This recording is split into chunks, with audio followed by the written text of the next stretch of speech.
Test. Test, test. Boom, boom, boom. Testing. Cool. Alright, I need to sneeze. My bad, guys. It's coming and going, but that's okay. We're talking about Iran war updates again. We're going at it again, guys. Here we go. We're going to start covering a whole bunch of stuff. Just 1 second. I'm making sure that everything's popped up. Boom. Cool. Just making sure I got the YouTube chat up too. Got that right there. Cool. Got that right there. All right, Moon Man, what's up, man? I see you in here, man. All right, guys. All right, war updates for 7-23. All right. What's going on, guys? Jared on an island back again. This is 7-23 of Iran war history happening. We're covering everything, doing the whole recap. If you're watching on YouTube, right now you're watching the live stream, okay? That means that it's uninterrupted. We are confirming sources as we go. Things happen as we go. There may be interruptions. I do recap videos of the live stream on YouTube. You can watch them basically the morning, day after. So make sure to go check that out if you don't want to watch the whole live stream. But if you guys are on TikTok, X, YouTube, wherever, I do read all of the comments as I do the lives, and I answer questions, show my sources. If you join on TikTok, what's up, TikTok guys? I can't show the footage there because it's against TOS. But on YouTube and X, I am showing all the footage. So any questions you guys have, let me know. But I'd really appreciate YouTube specifically. Please watch and sub on YouTube. It would really help me out. So thank you guys. Here we go for the updates today. So as of today, our last live stream was yesterday. We have crazy stuff happening, but at the same time, guys, I can't really tell the best confirmed sources now because what's happening is everything is quiet, okay? All the news sources are extremely quiet, but we know something is definitely happening. So right here on YouTube, guys, I'm looking at flight radar, and it is morning now in Iran. And the interesting thing is that all night tonight, there's been tons of aerial. Here we go. We got Crucial joining the call. Hey, what's going on? What's up, man? Can you hear me? Yeah. Oh, okay. For some reason, TikTok disconnected, but we're back. Okay, cool. For some reason, it's like saying you're calling from my phone. Are you still there? Yeah. Okay. All right, man. So I'm just going over what's been happening real quick. So basically today, oh, hold up. Okay. Cool. Okay, there we go. So basically today, all night. Okay, well, you have to remember, it's night now in America, but in Iran, it is now morning, and then when it was day for us, it's night there, right? So all night for them and all early morning today, there were tons of aerial refuelers up in the air. And for anyone that's been joining the live, what that basically means is whenever there's one refueler, there's multiple fighter jet aircraft, multi-purpose aircraft, what drones or whatever else around the area that use it to refuel, okay? So they were up all night in Iran and day today in America. And we heard no news, no bombing news, no explosion stuff. We didn't hear anything. But the thing is, we know stuff was happening. So for some reason, news sources are awfully quiet.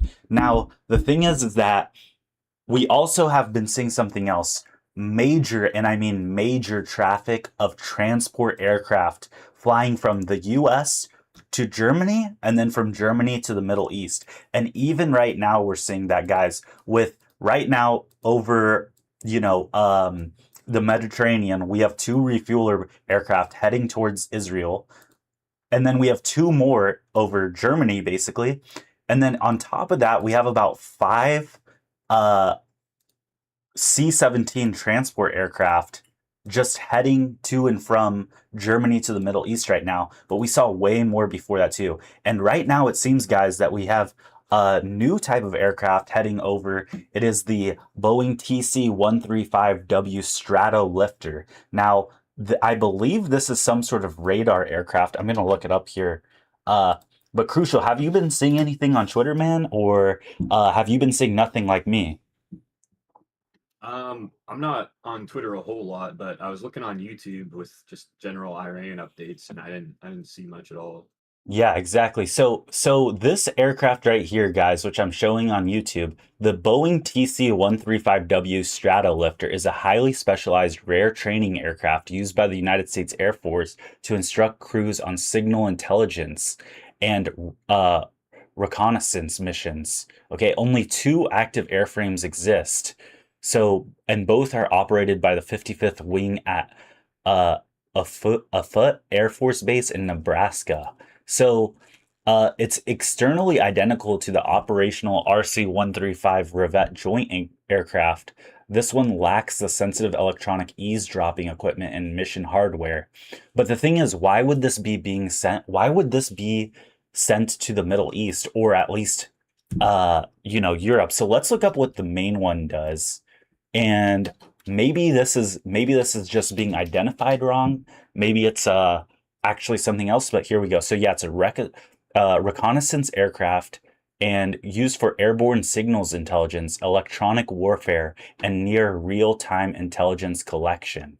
So it does signal detection, data sharing, and operational history. It's been around since the early 1990s. So guys, I think this just confirms what we already know, like something big is about to happen. Like, That training one, you said they have a training one they just sent in as well? yeah, it says here that on Flight Radar, this is the training one. Like it says aircraft type and then it has the training one, but it could They be must identified wrong, you know? they must be like using that as like a spoof, or they outfitted it with like as the normal one, because there's no reason to send the training one over, you know what I mean? Exactly, exactly. So but I don't like the thing that confuses me is if Iran has nothing, like they say, why do you need such a highly sophisticated aircraft to go over there? Especially since it hasn't been being, we don't see one flying around right now over there, or we haven't recently. So what are we going to do that this is needed? You know, so this kind of proves that we're going to use some sort of, highly sophisticated technology with this thing. You They know? probably already have that other one already over there, and maybe they're gonna send that one over there to Germany, refuel, and then it's gonna go dark, and we won't even see it on the map anymore. Yeah, exactly. I mean, that has to be the case, right? Because I mean, what else would they be doing with it? And the thing is that I hate how we can't see what's happening. Like you'd expect to at least see like civilians or something recording stuff, but nobody wants to share anything apparently today. Yeah, yeah, definitely a blackout or something going on, some kind of jammers, something.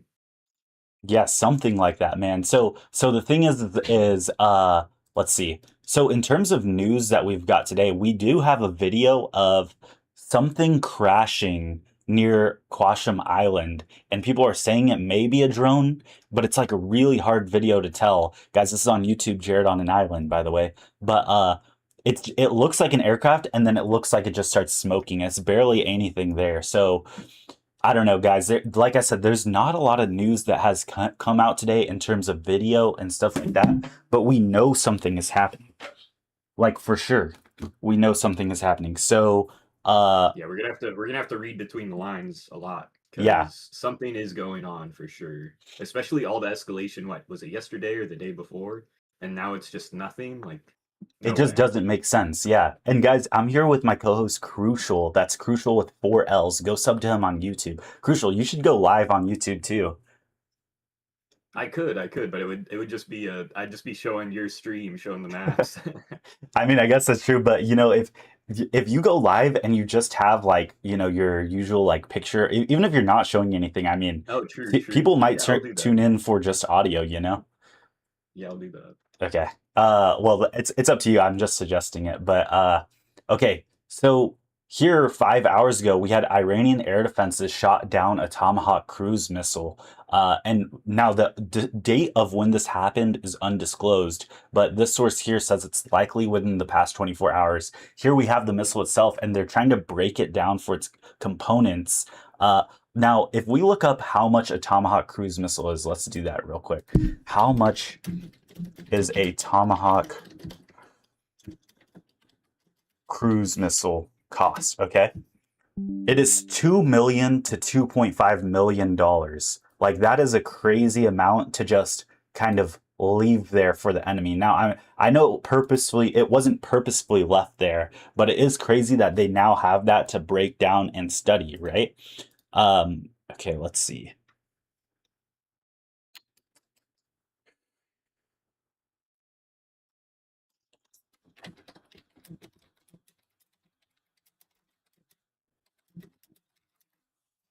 All right, just working on some other stuff here. Cool. So here we have a map of where likely fired by U.S. Navy destroyers 800 kilometers away. How that cruise missile got there. Now, this cruise missile seems to have ended up in basically the middle, like central Iran, and we have like a general estimation of where the U.S. Navy assets are. So if we look on this map right here, which is Iran's strike map, they have general estimates of what U.S. Navy is actually in the area, guys. So if we look right here, we have the USS Bataan, which is an amphibious ready group with embarked Marines. So, and it says Persian Gulf presence. Okay, so there are Marines in the Persian Gulf. Now, are they being used yet? No, but they are stationed there on the other side of this Strait of Hormuz. We have the USS Thomas Hudner, which is confirmed firing Tomahawk missiles in support of Operation Epic Fury, and it's been photographed by the U.S. Navy launching TLAM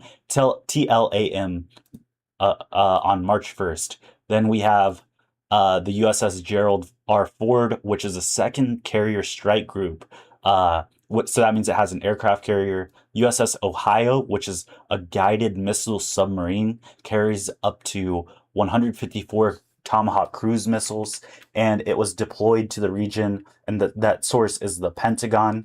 So we also have here, let's see, the USS Frank E. Peterson Jr. It's a strike group escort. We have the USS Abraham Lincoln, which is another aircraft carrier.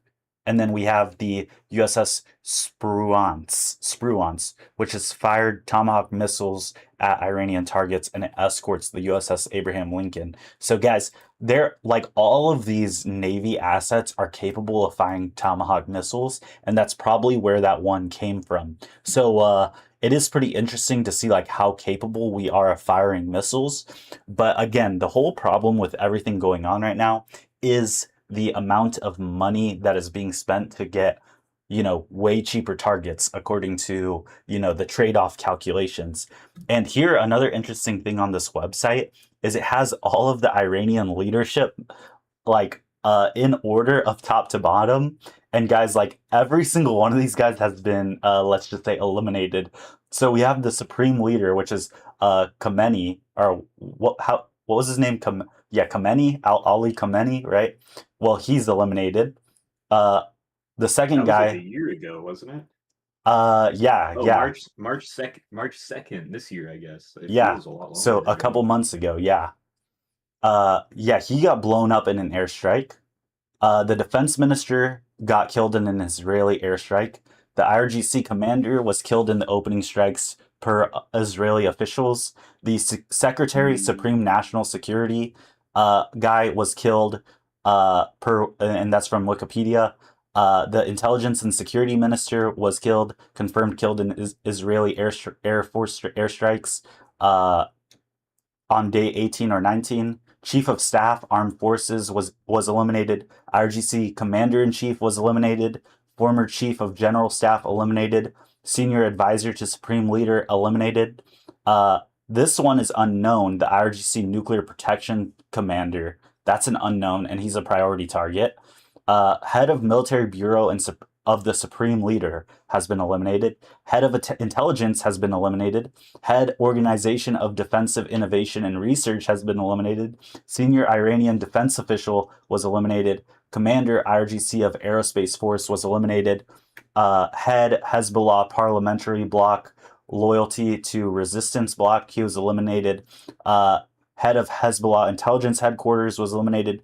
Commander of one of the brigades in the Lebanese area was eliminated.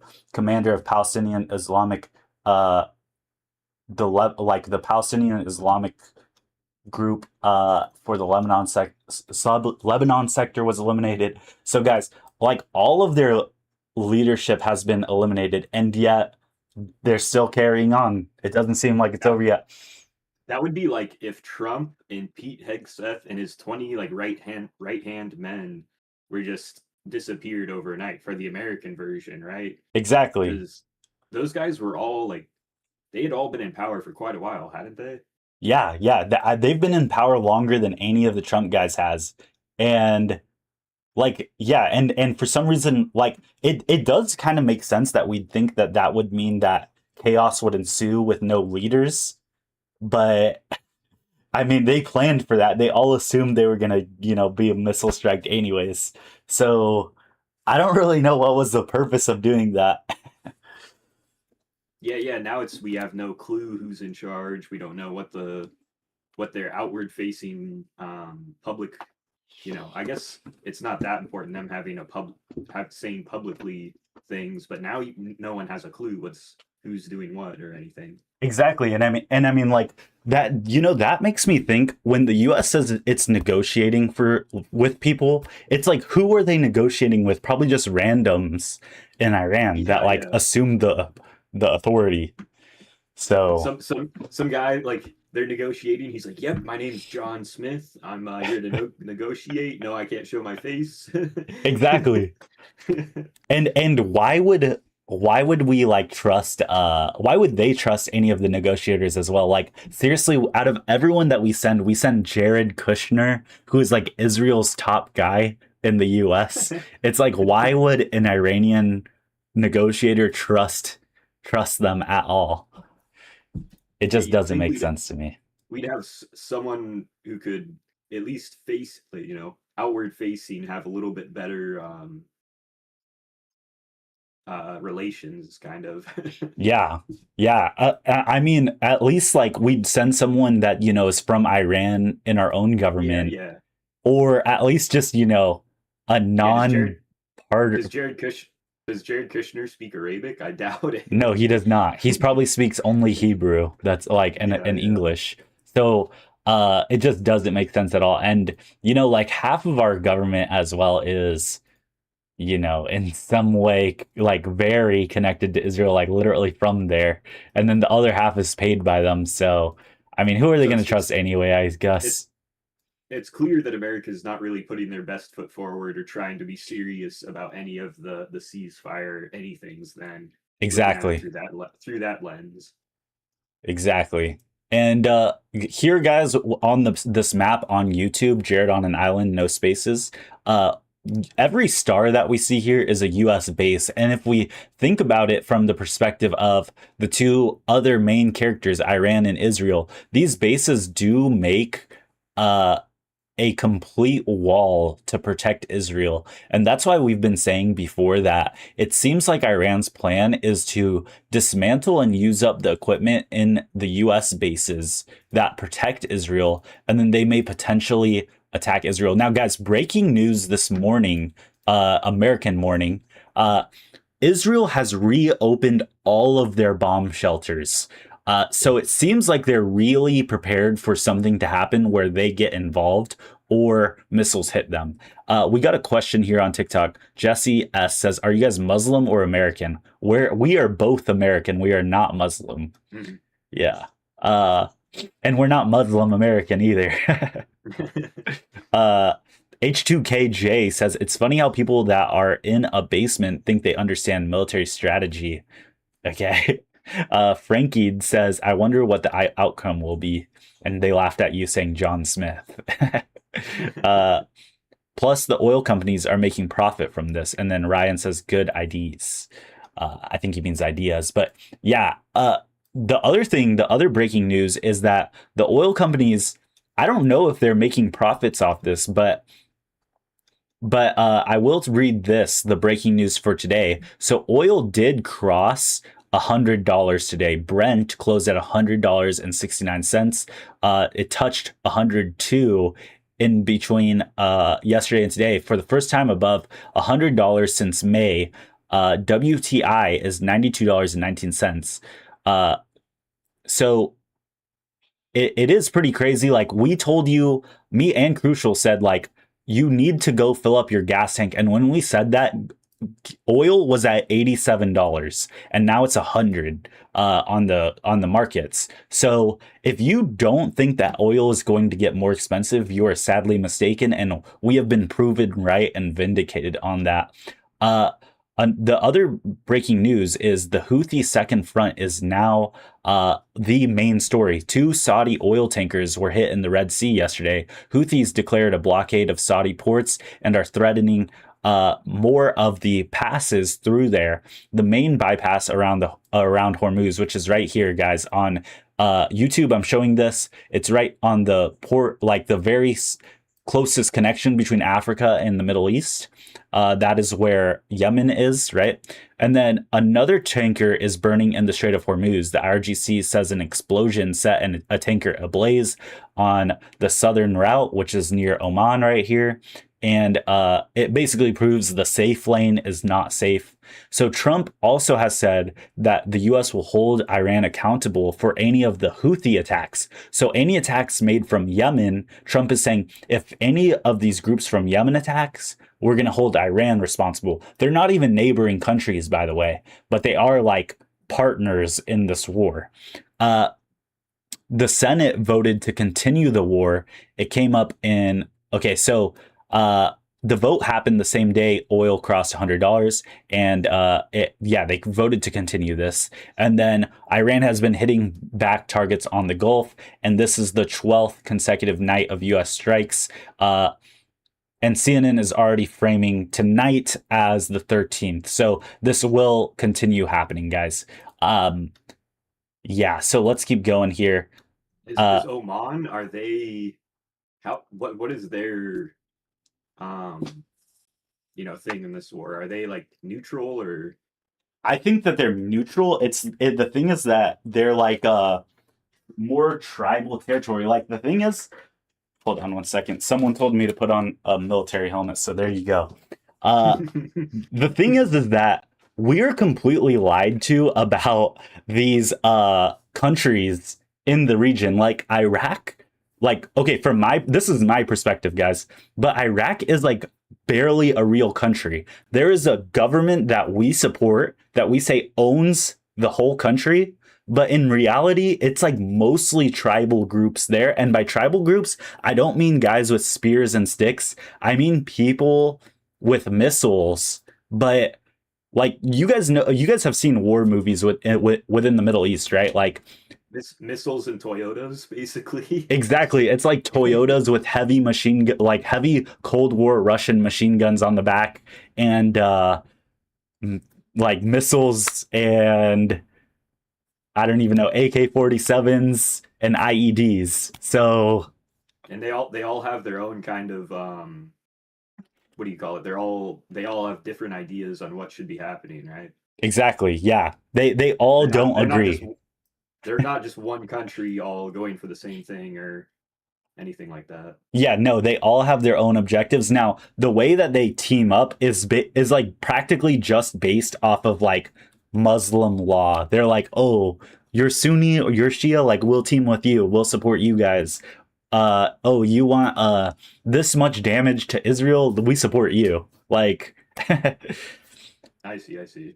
Okay, so yeah, guys, I put on the helmet for you guys. So since I did that, can you guys go sub to my YouTube and then go sub to Crucial? That's 4 L's at the end of Crucial. Go sub to him too. when the helmet comes out, things are getting serious. Jared on an island on YouTube. We're showing the planes and everything. We're showing the maps. Exactly. Yeah, so maybe this helmet will protect me if there is a drone strike here from Cuba. We were thinking of that may happen. There was like a slight chance. So hopefully if one does strike me, listen, I live near a lot of data centers. I feel like that could be a valuable target. So I want to be safe. Uh, Jesse S says Oman has the largest military base, yeah, and half of the strait. Let's check the map. Let's see if we have that. So I mean, on the map itself, we have more military bases in Qatar and the United Arab Emirates.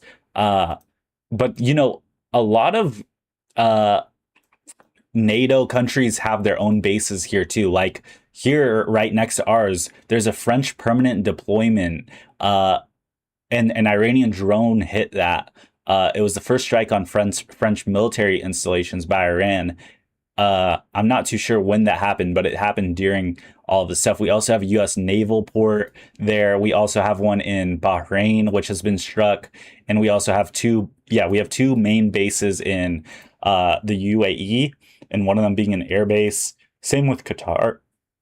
So there's a lot of stuff in the region, and I'm sure some of the stuff isn't really reported on because I know that there are like special ops bases there as well that we don't have on the map either. John says gas is still lower now than under Sleepy Joe. I mean, for now, man, you never know.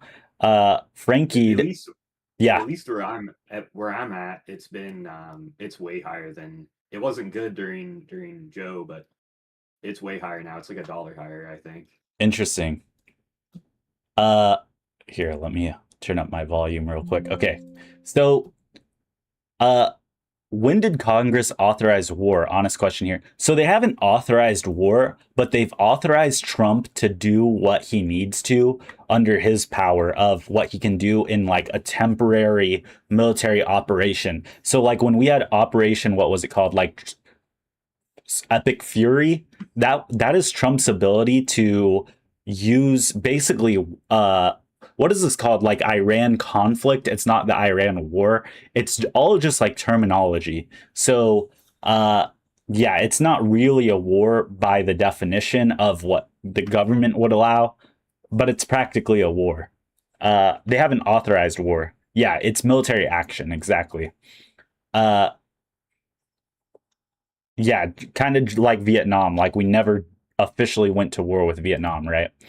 Okay, so guys, what I am showing here on YouTube is the flight radar map. I have premium, so we can see all of the military aircraft with public transponders on. A plane just disappeared over Bahrain. I wonder if they landed or just went Really? dark. I mean, Yeah. that is interesting because, like, I think there is a base here, but I mean, we've seen multiple aircraft be shot down, so it could be that. I mean, or it could just be the GPS jamming. Like, let's see. This one here showed it. Uh, One of these here. Let's see. Like this one right here. See how like it's all messed up on the southern part right here? That is because of GPS jamming and like messing with the signaling. It doesn't mean it's off because like it's still trying to connect where it was. But even right now, it's like very crooked of where it is. Like obviously the plane's not flying like that, but it is pretty crazy. So, but like this one, okay. So the interesting thing is they have call signs, right? Like you guys have watched Top Gear. There's like Maverick and Goose and stuff like that. So this one is Mobile 50, but then this one over here doesn't have one. So it is interesting how they like pick and choose. This one right here has its transponder on, but it has all of its information off. Call sign NA, and then where it came from and where it went, not available. But we know it's a Hercules like transport aircraft. It seems to have been coming from another part of Saudi Arabia, so it's probably a Saudi Arabian military one. We have one from Tel Aviv right here, but see, as soon as it entered Saudi airspace, the transponder, or not the transponder, but the GPS went off, and then it came back on right here. I mean, it could have been the transponder, I guess, but no call sign. It says it's from Tel Aviv, but doesn't show where it's going to land. We have more in Israel itself. Seems like they're landing after flying around, or at least circling back to the base. We have one more coming in, landing here. You know what the other crazy thing about this, guys, is look at the age of these aircraft. This aircraft is 67 years old, like from 1958. These technology has kind of slowed down, honestly, from the 40s.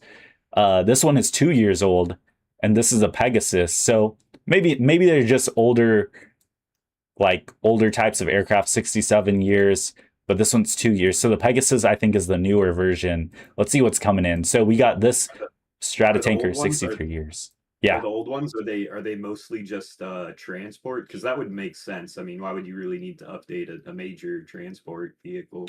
No, see, these Stratotankers are refueler ones. So Oh, I see. That's strange. You'd think there would be. I mean, I know you can refurbish them and update them to the point where it's basically not even the same aircraft, but I guess you'd think they would just that's probably what they're doing. But I mean, you'd like, think it they'd is build crazy. all anew at a certain point. 70 years is crazy. Exactly. Exactly. Okay, Ahmed says, what if the Houthis and Hezbollah are actually working with Israel benefits? Interesting. So like, what makes you think that? Because I mean, we know that Saudi Arabia and the UAE are working with Israel. They don't like to admit it, but they are working with Israel to secure peace in the Gulf region, and they are actively working against Iran. Uh, let's see. Yeah, so this one is 63 years. This one's 62 years. Yes, exactly what you said, Crucial. Like, why don't they just make the new ones? Because 61 years to like constantly be refurbishing the same aircraft. I guess maybe it's cheaper, but at that point, just work on getting new technology. Yeah, you'd think. So we have two more refuelers over England right now, and then another one just popped up entering England. So that makes three over England, two over Europe, and then three are landing in Israel right now. We got one Stratolifter, which is the security like reconnaissance aircraft, Cobra 29, going to England right now. Now it says on Flight Radar that this is a training aircraft, but guys, it may not be. Now, another crazy thing which I wanted to look up was I saw these flying around earlier, the Boeing E-36B Mercury, and we know that we saw versions of this aircraft in the Middle East, and I wanted to look up what this was. So the Boeing E-6B Mercury is a survivable airborne command post and communications relay operated by the U.S. Navy. Based off the 707-320 airframe, its primary mission is to maintain uninterrupted nuclear command and control between the President, Secretary of Defense, and nation's nuclear triad. So, Oh uh, man. yeah, actually, I don't know why this one's flying around, guys, but uh, that's kind of scary. Like, hopefully, it's just doing training. It's literally flying off of the coast of Delaware, like doing crazy circles and stuff. It's been active since 3:29 p.m. So it's been flying around all day. Hopefully, that's just for test, right? Probably going to be going to Germany soon if need be. That's scary thinking about what it is. Yeah. If honestly, if I okay, because we saw the I think it was E3B, right? Let me look if that's a thing. E3B. Uh, yeah. Okay, that one is the Century, and okay, so the E6B is Doomsday or TACAMO, TACAMO, Airborne Command Post. So they're different. The E3 Century is Early Warning and Control Systems. So yeah, it tracks missiles and stuff in the air. So that's good that those are in the Middle East, not the East E6B. So TACAMO means take charge and move out. It's the aircraft's primary mission. It uses very low frequency communications and massive dual trailing wire antennas, which can extend several miles to transmit emergency messages to submerged ballistic missile submarines. Okay, that's actually pretty crazy. So I actually know about this. So when it says that it has wires that go several miles, so you guys know how there's like radio antennas for your cars. Well, that is like what it has, but it's all the way down the aircraft and it's just like flying behind it for several miles. Okay, like that is a crazy long distance for an antenna. And so the E6B is specifically for nuclear stuff, like an apocalypse plane, and for some reason that's flying around right now. Okay. Man, I wonder if they're gonna try to wipe out that mountain they were talking about the other day. Yeah, I mean, okay, I don't know where this would need to be. I assume with an antenna like that, it doesn't need to be in the Middle East. But okay, if I see this fly over to even Germany, I'm actually gonna get scared. Like genuinely, put your there's no put your reason it needs to be over there. put your helmets on. Yeah, exactly. Everyone put if we see that, everyone put your helmets on right now. So we have a C-40 Clipper in Ireland right now, and that's a U.S. Air Force plane. Let's look up what that is for. Let's see.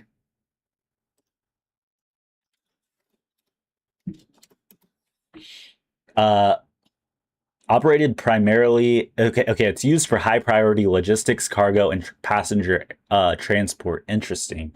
So we'll have to see where that goes. But let's keep looking in the U.S. See what's flying over because we got so okay. So like here's a C-40 Clipper. It seems to be heading towards. I mean, it doesn't say exactly where, but we can assume the Middle East, right? Let's see. And guys, I'm showing the radar on YouTube, Jared on an Island, and then my co-host here, Crucial. That's 4 L's. Go sub to him too. Okay. Tony says, "Who's winning the war?" Honestly, it depends what you mean by winning. In terms of money spent, I mean, Iran probably has spent less money. In terms of damage, we're definitely doing a lot more damage than them. In terms of blowing stuff up. Let's see.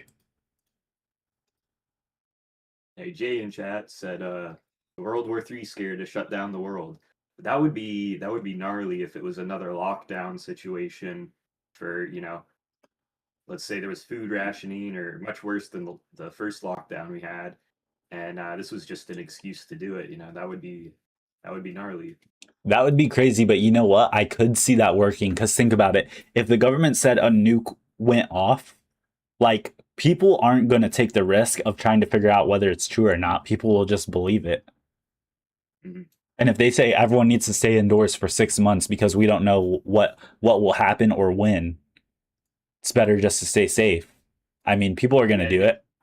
that's much better. If there was an incoming like economic, 2008, but even worse, a Great Depression too, this would be a super easy scapegoat to be like, oh, to ease everyone into it, sort of. You know what I mean? Yeah, and they wouldn't even have to say like lock yourself in the basement. They'd have to say is in order for you to be in the like best case scenario, you need to be close to home or you need to have stuff ready in order to be in like, COVID isolation where they're like don't leave the house for 2 weeks. You need to be ready to not leave the house for 2 weeks at any immediate time. People will stay a lot closer to home. People will have stuff ready and stockpile and people will not interact with others because I mean, you don't want to be with a lot of people when stuff goes down. And that's how it started in March 2020. It was, oh, it's only going to be 2 weeks. We're going to be stuck indoors. No big deal. And then 2 years later, when they finally lifted everything. Yeah. Yeah, exactly. Yeah. And I mean, it took a lot of, internet online communication to convince people to be like, "Oh, the lockdowns aren't that bad or like COVID isn't that bad." And most people still just went with it. So, pretty crazy. I think you're spot on. Okay, Steve says there's a collapse incoming. Uh, Abby Street Legal says, "How is today war?" So right now we haven't heard much about on the front lines, but that makes us think that something is happening because it is the most quiet it's ever been. But we know that there's more military stuff there than ever before. So we don't know right now. We're speculating. Today's stream is like speculation. Randy says this is all assuming you survive the actual bomb, and it's not just one. It's going to be big cities. Well, what we're saying is that there's no bomb at all. They just warn you about a bomb coming in order to kind of control the population and what is going in or out. J74 says, then comes the rest of the cabal, house crash, stock market crash, then QFS starts. So, I mean, that would imply that like the cabal isn't in control. But I think in this instance, they're the ones that are like more in control because through the chaos, they like have the majority of the public subdued, right? Krusty says, "Are you even military?" No, I just have the skull helmet. I'm sorry. Me and Jared in our off hours, we do manage a Civil War reenactment military. So Yeah, we are and World War pretty II reenactment. we're very well versed in this subject. Yeah, yeah, and we aren't committing what is it called, stolen valor, because we also were in JROTC. So Earl Meyer Jr. says, then comes the rest. Abby says, why they are targeting civilians? Is it war crimes? Uh, I mean, It's not a war. any, yeah, It's not a war crime if you're winning. exactly. Yeah. Yeah. Okay. Randy says, oh, okay. I get you. It does sound like something the government would lie to us about. Exactly. Krusty says, me too. 25-year command arms retired now. Our combat arms retired now. Nice. Nice. So, actually salute if that guy is being serious. yeah, I'll salute you, sir. Thank you for your service. And now you'll have to share your disability with the IDF. Okay, 6 hours ago, we heard fears hide in Wednesday, which was July 22nd, when another Iranian attack reportedly slipped through U.S. defenses and slammed into a weapons depot near the same Jordanian air base where 3 American troops were unalived days earlier. A source familiar with the attack exclusively told New York Post.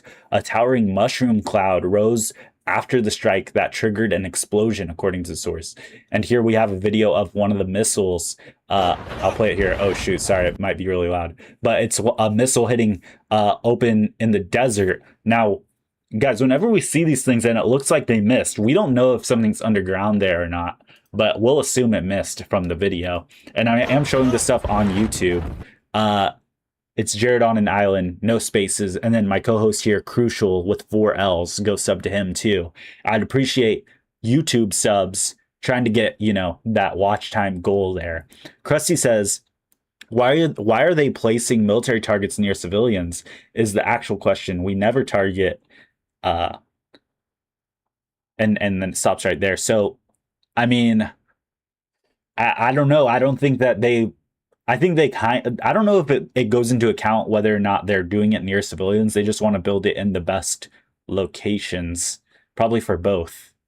Now, are you talking about the US or Iran? I mean, both are kind of doing it. Street Legal says, so far, Iran only targeting army bases.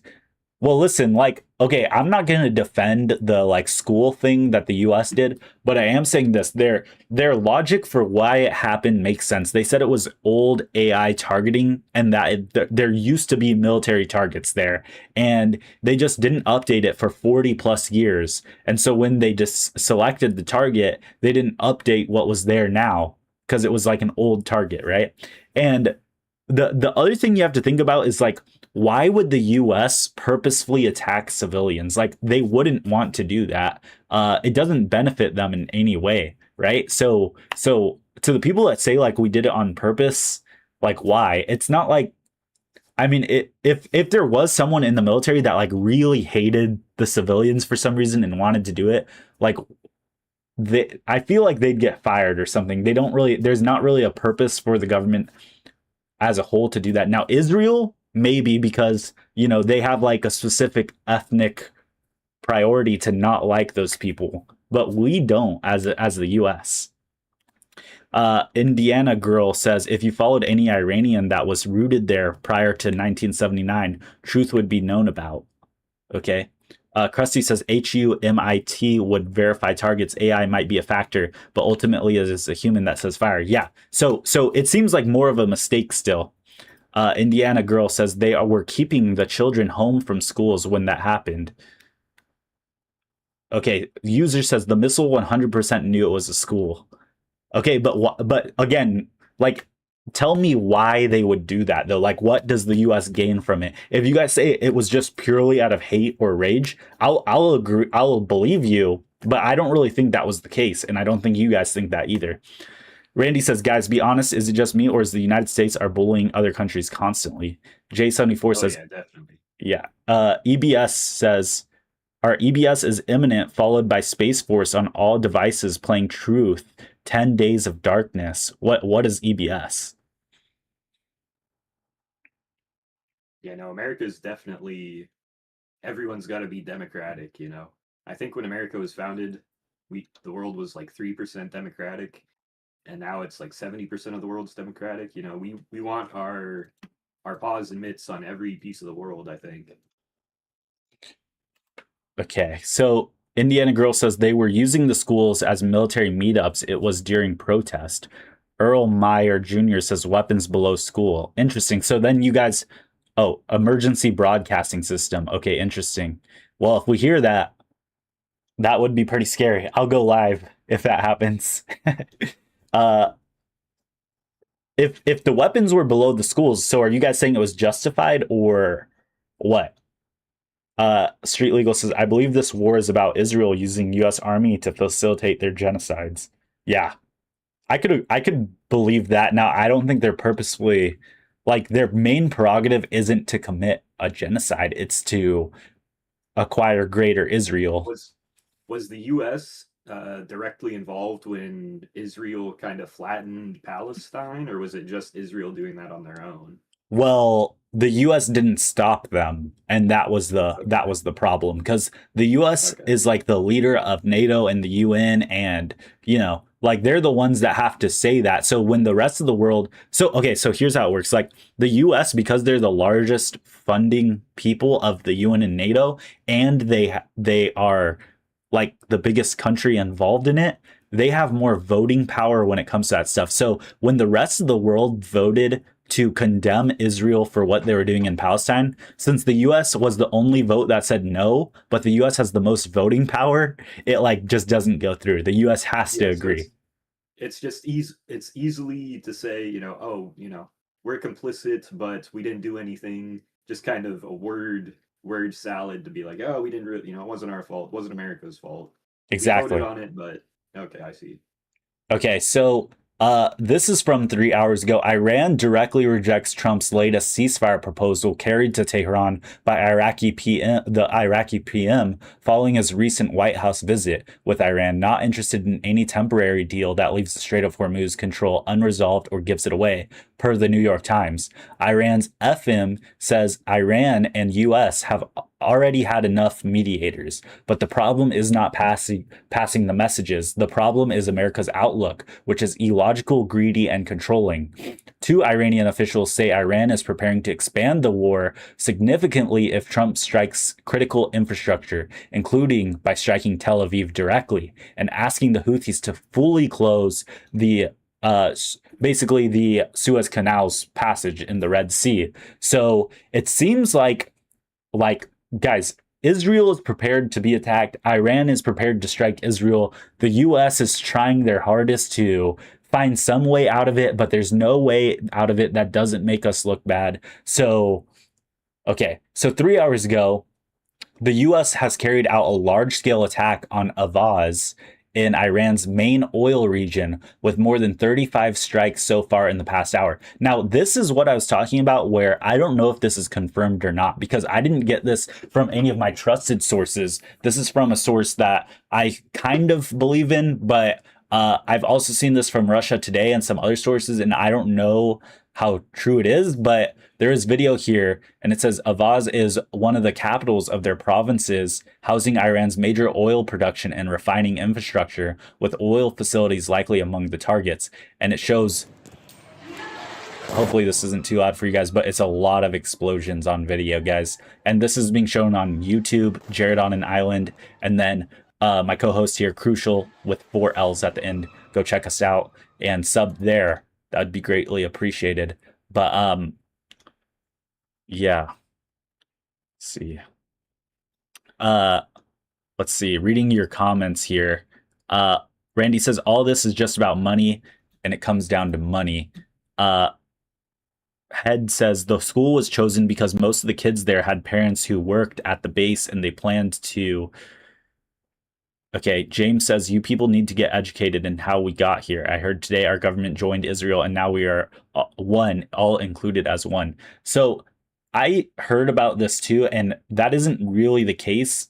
it's more just like intelligence and stuff like that. Like we aren't combined all together. Hey, hogged out. Hey, 82. Thank you for commenting on YouTube, man. I appreciate you. Do the Houthis have the capacity to shut down that other?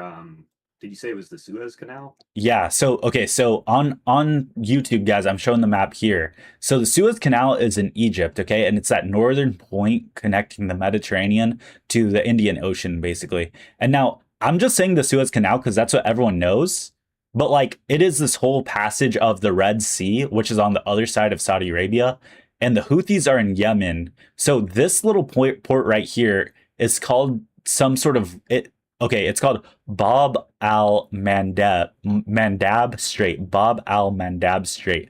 Okay, and it is this little passageway. I don't want to say Bab al Mandab Strait. It's just hard to say. Yeah, Rhonda, I can't show it on TikTok because it's against TOS. It's not my content, but I'm showing it on YouTube.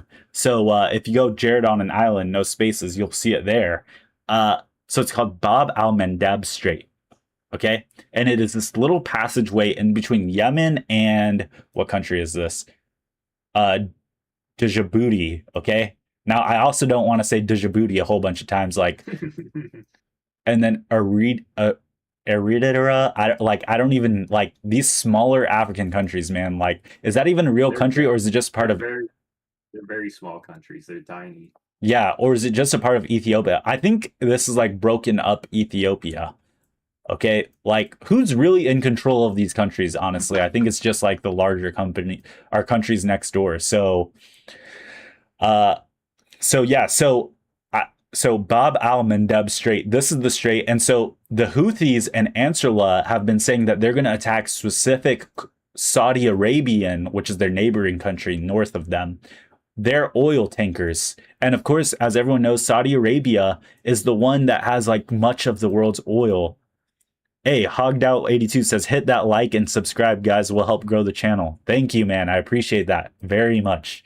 And sub to Crucial too, guys. Crucial, and then 4 L's at the end. So Crucial LLLL, right? And check out his content. He got great content too. Little Bear 5361 says, came over from TikTok. Hey, what's up, man? Thank you. Thank you, guys. Micro Citizen, hey, what's up, man? Thanks for commenting on TikTok. That I appreciate that a lot, guys. So yeah, so this strait right here is the next main thing. And guys, what I've been saying, I think this is true here. Okay, when we think of oil, you think of the Strait of Hormuz. But when you think of European commercial vessels, you should think of the Suez Canal in this area. Now, I'm going to switch over here to marine traffic. Okay, this shows every ship in the whole world that has their public transponder on. And here we have the Strait of Hormuz on the north side, and then on the south side, this is exactly where we have the Bab al-Mandeb Strait, and Yemen, as we see here, Djibouti, and see how small this crossing is. Like, if things got bad in the Red Sea, that would just be because all that stuff goes up to Europe, right? Exactly. That would be horrible for the world economy. That would be really bad. Exactly. So when we're looking at this map here, every green dot is a cargo vessel and every red dot is a oil tanker, I believe. Yeah. Okay. So obviously Saudi Arabia, look at all these oil tankers right here on the Saudi Arabian border.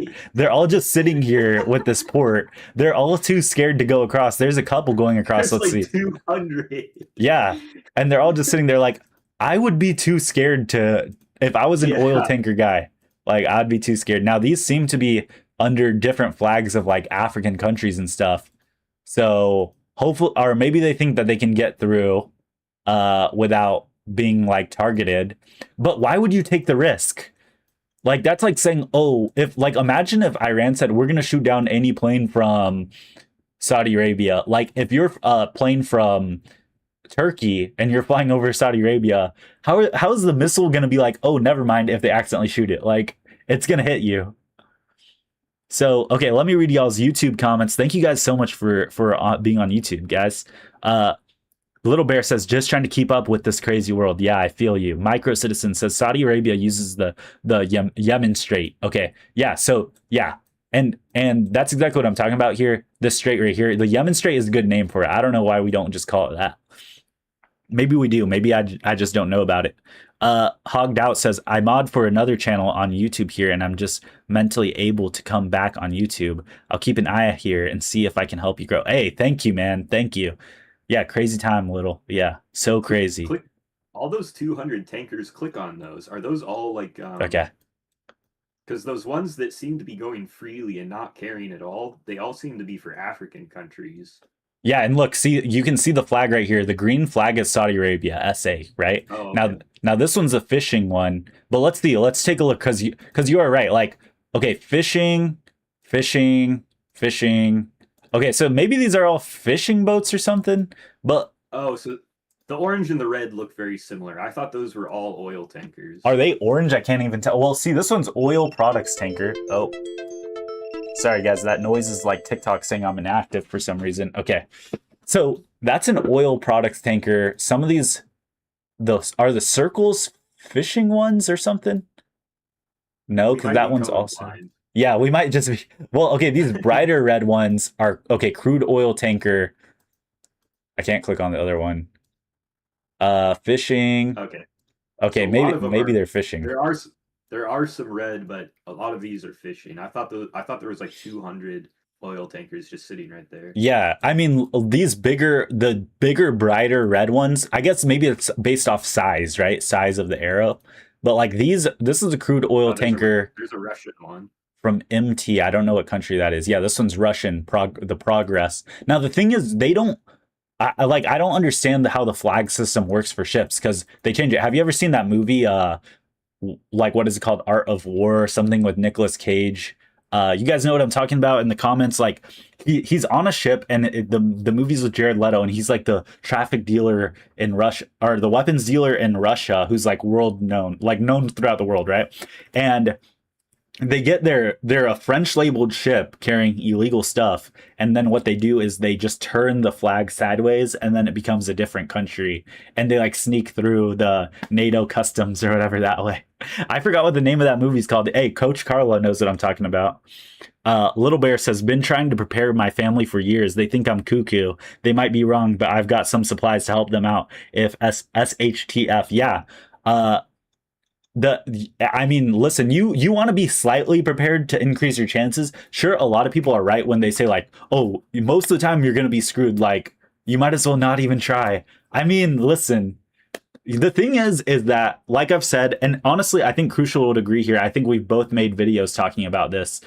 Apocalypse doesn't it is most likely not going to happen overnight. It's going to be a slow drain. Imagine if gas only like trickled and got more expensive for the next 20 years because of this, and we get stuck in a forever war, and the gas just gets to, it's always higher than inflation, so it's always going up, and inflation, and it's getting worse. Like, apocalypse happens slowly. That society has been degrading over time already, regardless of this happening.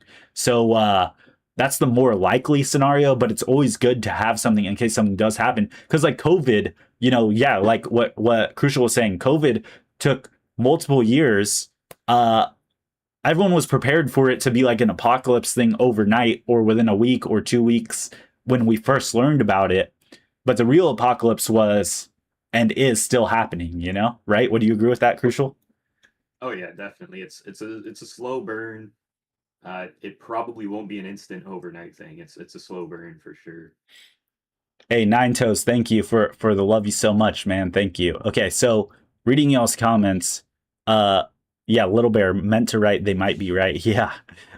Okay, yeah, it's Lord of War 2005 movie. Yeah, exactly. Lord of War with Nicolas Cage. Great movie. They tried to do the same with War Dogs. You guys know that movie with I forgot, with Jonah Hill and the other guy. You know that movie? Yeah. Those guys, they didn't get that much prison stuff. You want to know why? Because they're Israeli. They're like Israeli arm dealers working with Mossad. You can look this up. Like, there's a lot of proof that shows that they're like really just Israeli arm dealers, and that's why they got away with so much scamming our government. It's crazy. And they made a movie to gloat about it. That's so funny. Exactly. And the main guy who's not in jail, that isn't the Jonah Hill character, the main guy, he goes on podcasts now to boast about it even more because I guess a movie wasn't enough for him. Yeah, that's crazy. Ghost of Me says, you guys break it down using common sense. I like that. Hey, I appreciate you, man. Hogged Out says, I believe it was a slow burn before. IMO AI has sped up the game. Yeah.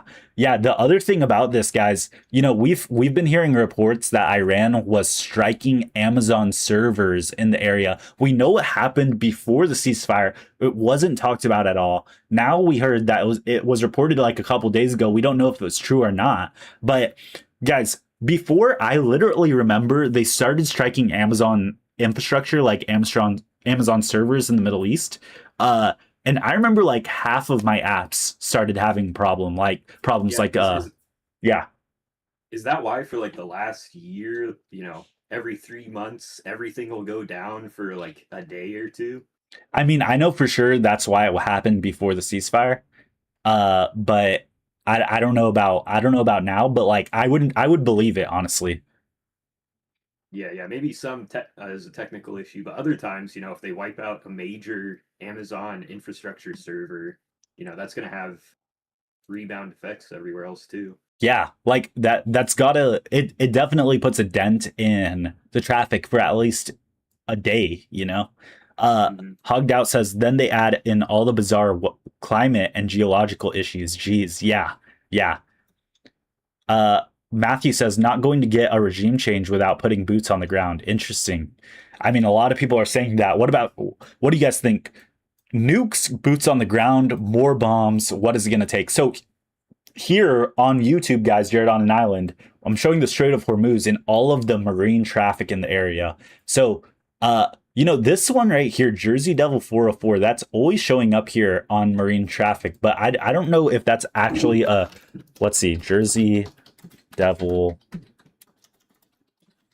That is not 404. that is not an oil tanker. That is like an American Exactly. Like, what even is military. this? Yeah, that is Okay, American military for sure. okay, apparently this is like a trolling, like they're literally trolling by doing this. So the rise of AIS trolling in the Strait of Hormuz. Apparently spoofing and interference has been prevalent.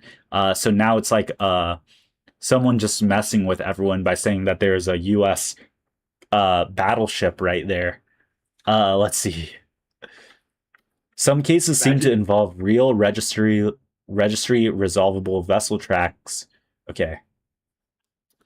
Um. imagine being like an American desk jockey where you have to like look at all this stuff and you see like why is that there? And you have to like call your superior, be like, what's going on? Why do we have that there? Okay. So yeah. So apparently it's just a trolling thing. Like they just have it sitting there That's because they know super that's the biggest place everyone's looking. But that's super funny. yeah. Okay. So let me see here. Let me get my TikTok back up so I can make sure I'm reading y'all stuff. But yeah. Okay. Let's see. Okay, so looking at the other stuff though, I mean, see here we have the red dots and we click on it and they are crude oil tankers. So this is my theory, guys. I don't know how true this is, but let me just explain something. So Iran and the US have attacked ships all over the Strait of Hormuz, which is this whole area, but it's gone as far as the basically south east coast of Oman, which is purely outside of the strait. Iranian cruise missiles have hit ships all the way out here. So it shows that they have capabilities of doing damage all the way outside. Tankers in the strait, like a couple of days ago, hit mines in the strait and they blew up like huge tankers. Now, my theory is that a lot of these tankers are parked near ports all huddled around each other, one to not get hit, you have more protection in a group, right? And also that they just don't want to move and go anywhere. So a lot of the stuff was updated like 6 minutes ago to a day ago for their location. And if we zoom in like here off the coast of Oman, clicking all of these, they are oil tankers, all of these bright red ones. So yeah, I think it's bright red, maybe an oil tanker, and then light might be like a fishing one or something. Dude, there's But so many. yeah, there's so many ships, guys, and like on the other side near the UAE, let's see here, multi-purpose. Okay, so like all these light blue ones are tug vessels, uh, tugboats. So look at how many there are, and guys, the tugboats obviously are used to help the oil tankers. So think about how many tugboats there are just like waiting around for something to do. And these oil tankers that are like all the way in near Kuwait, they, I mean, they probably already unloaded their oil. Now they just don't know what to do. They're all just waiting around. I Dang, hope they're there's still getting so many paid. ships. Yeah, Slow day at work. exactly. I mean, I wonder if they can even like land or anything, or if you're just stuck on the ship till this thing resolves over, you know? So guys, look here. This line right here is a traffic channel that goes through the Bab al Mandeb Strait, which is right here. This is where Ansarullah and the Yemeni Houthis are attacking Saudi Arabian oil boats. But these green ones are commercial vessels. Guys, there's so much that goes from Europe and into India and China and whatever else through right here. And if they start attacking ships and ships feel unsafe, they have to go all the way around Africa. Now, look how many ships are already going around Africa. Like, but that's just so much more, guys, and that's so much more distance. What does that have? What will impact will that have on the economy? Yeah, Uh, not even the cost, but the amount of extra time yeah, and everything else time, combined. gas cost. Uh, now there's the problem of supply and demand. It's like the commercial ships are only going to want to take the even more expensive stuff. Why would they take the cheap stuff? You know. Hmm. Micro Yeah, Citizen says Iran was being generous before by letting ships go through. Now they will charge a toll. The more infrastructure that gets destroyed, the more it will cost. Micro Citizen also says all Trump has to do is quit. And Little Bear says he won't. Pride and ego. Yeah. Yeah, I don't know. I mean, it will look bad if we quit to a lot of people, you know? yeah. Reading y'all's comments on TikTok. Yeah, what? We hit a salination plant the other day, didn't we? And that's like the first time we've done something like that. Yeah, I think Iran hit one in the UAE or something like that. But we've hit one before. I think before the ceasefire as well. Like that is the salination plant is literally cleaning water. That's kind of Yeah, messed up. if we keep doing that, this is just gonna keep spiraling. Yeah. Okay, Smith says so does Iran proxies the Houthis. Yeah, so Iran supports the Houthis and Ansarullah and the Houthis support Iran. Same with Hezbollah and Iran. Now Iran says that they're supporting it because they're like Muslim brothers, you know, and even though like most of the region is, uh it's really dependent on who's pro or anti-American. So partially numb says, "What are you, Democrat or Republican?" I would say neither, not because I'm like a moderate or anything, but I would just say I'm America first. That's what I'm going to say I am. Okay. I We're think a that third thing. what was that? We're a third unexplainable thing. Yeah, we're a third unexplainable thing. Yeah, but personally, like, and I don't know if crucial what you describe yourself as, but I would just say like I want to represent the American, the normal average American, the middle class American the most out of Mm. anything. That's what I think my political alignment Yeah, would be. that's spot on for me too. I don't left and right is just same side, same what is it? Two wings of Same the same wing. bird. Yeah, yeah, yeah, yeah. Yeah. America is irrelevant to. Wait, what do you mean by that? Micro citizen. America is irrelevant to Iran. Hmm. I talked Uh. to a few. Yeah. What's that? The one right below Iraq. What country is that? Saudi Arabia. Yeah, I talked to two Saudi Arabian girls on a Twitter space, and they're watching like American Hollywood stuff, and they speak like perfect English. I think America has like so dominated culture that it's very strange what's happening in the world culture wise. Just ignoring the rest of it is really weird. Yeah. I mean, that is so true. Because like, wait, what the heck is this? Oh, what the heck? Netherlands has a hot air balloon up for their air force. So weird. Yeah. Anyways, yeah, no, that is so weird because it is like first, like to become a first world country, you have to basically be indoctrinated by American culture.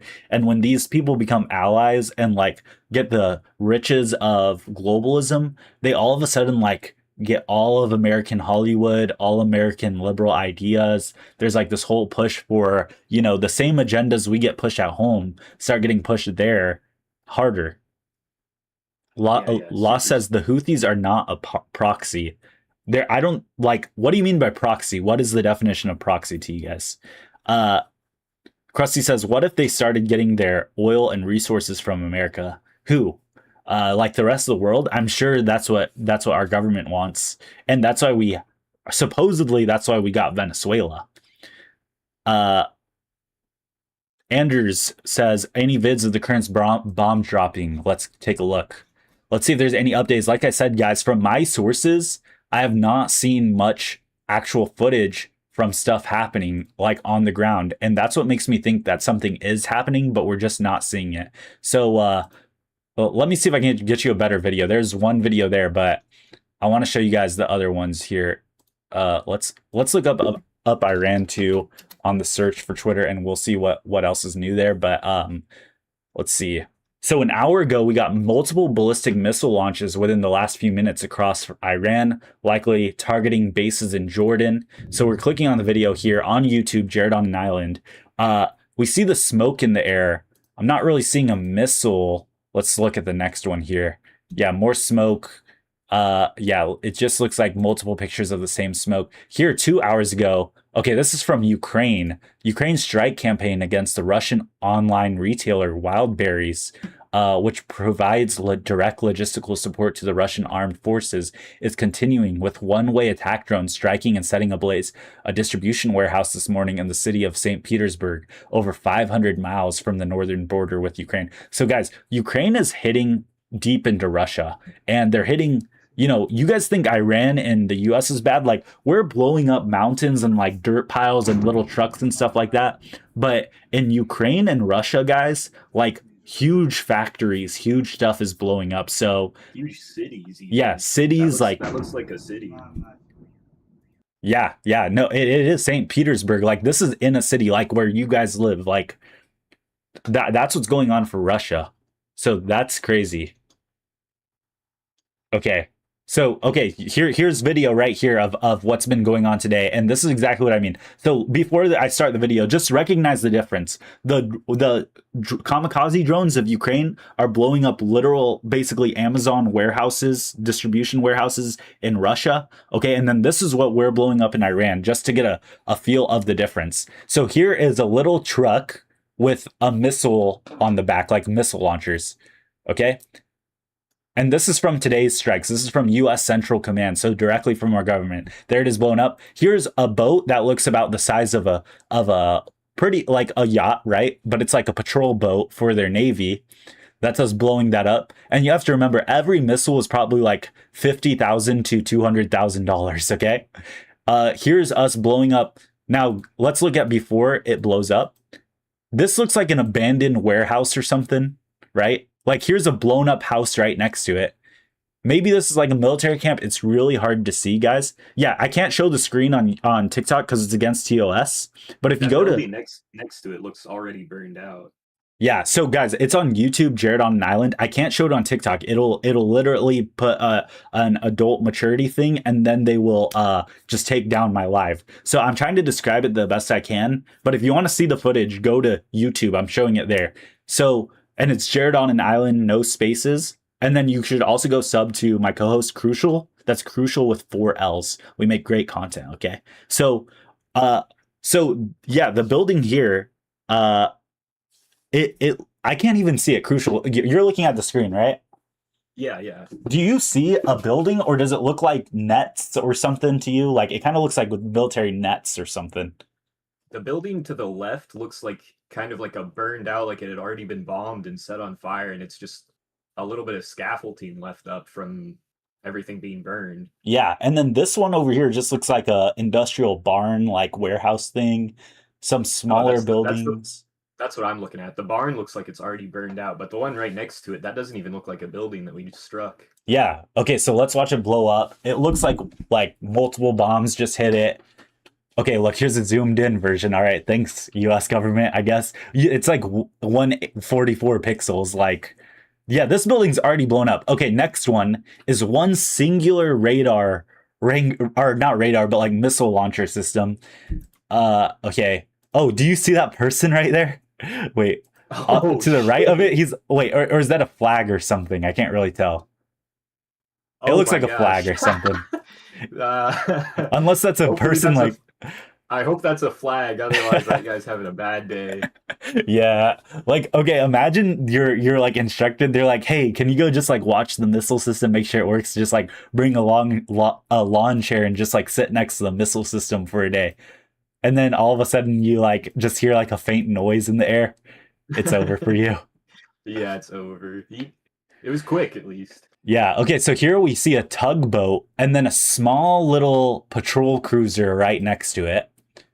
Oh wow! Did you can see the bomb drop in the air right here, and then it hits the boat. That's pretty crazy. I'll play it one more time. Like I said, guys, I'm showing this footage on YouTube. Jared on an island, no spaces. So, uh, yeah. So here's the tugboat. Here's the bomb. It's like a little black dot. Blows up the ship right next to it. All the gas and stuff becomes on fire.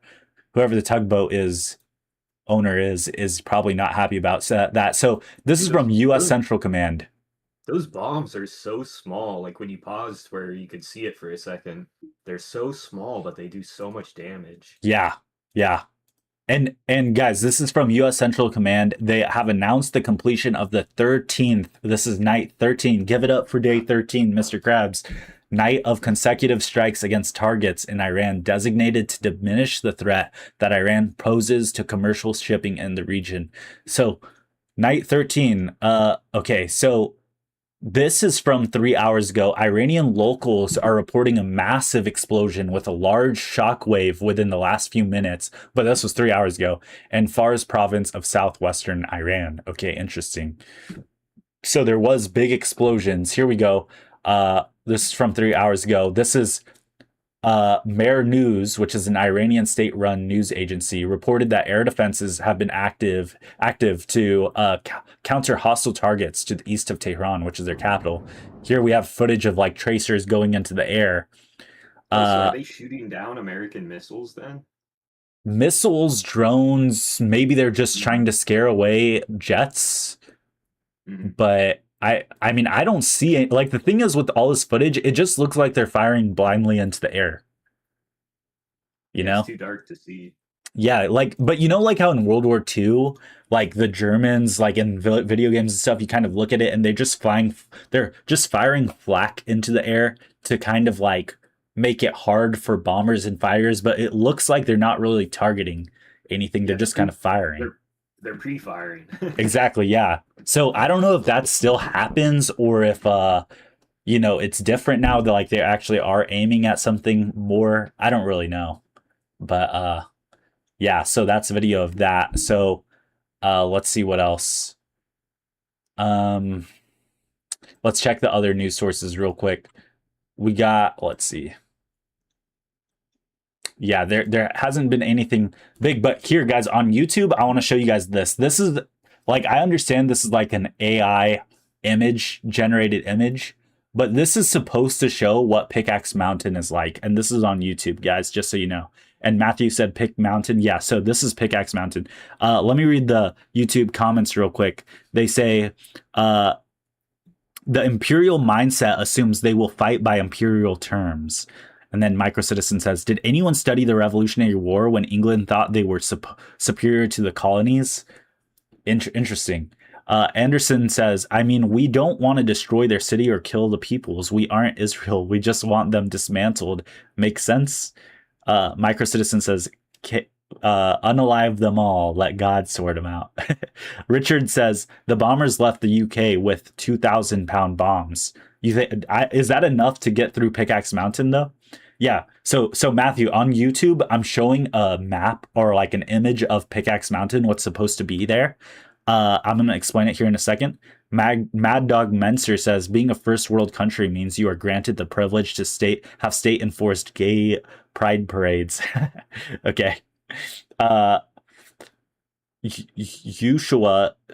Ushua Keefe says divine intervention, freedom of religion.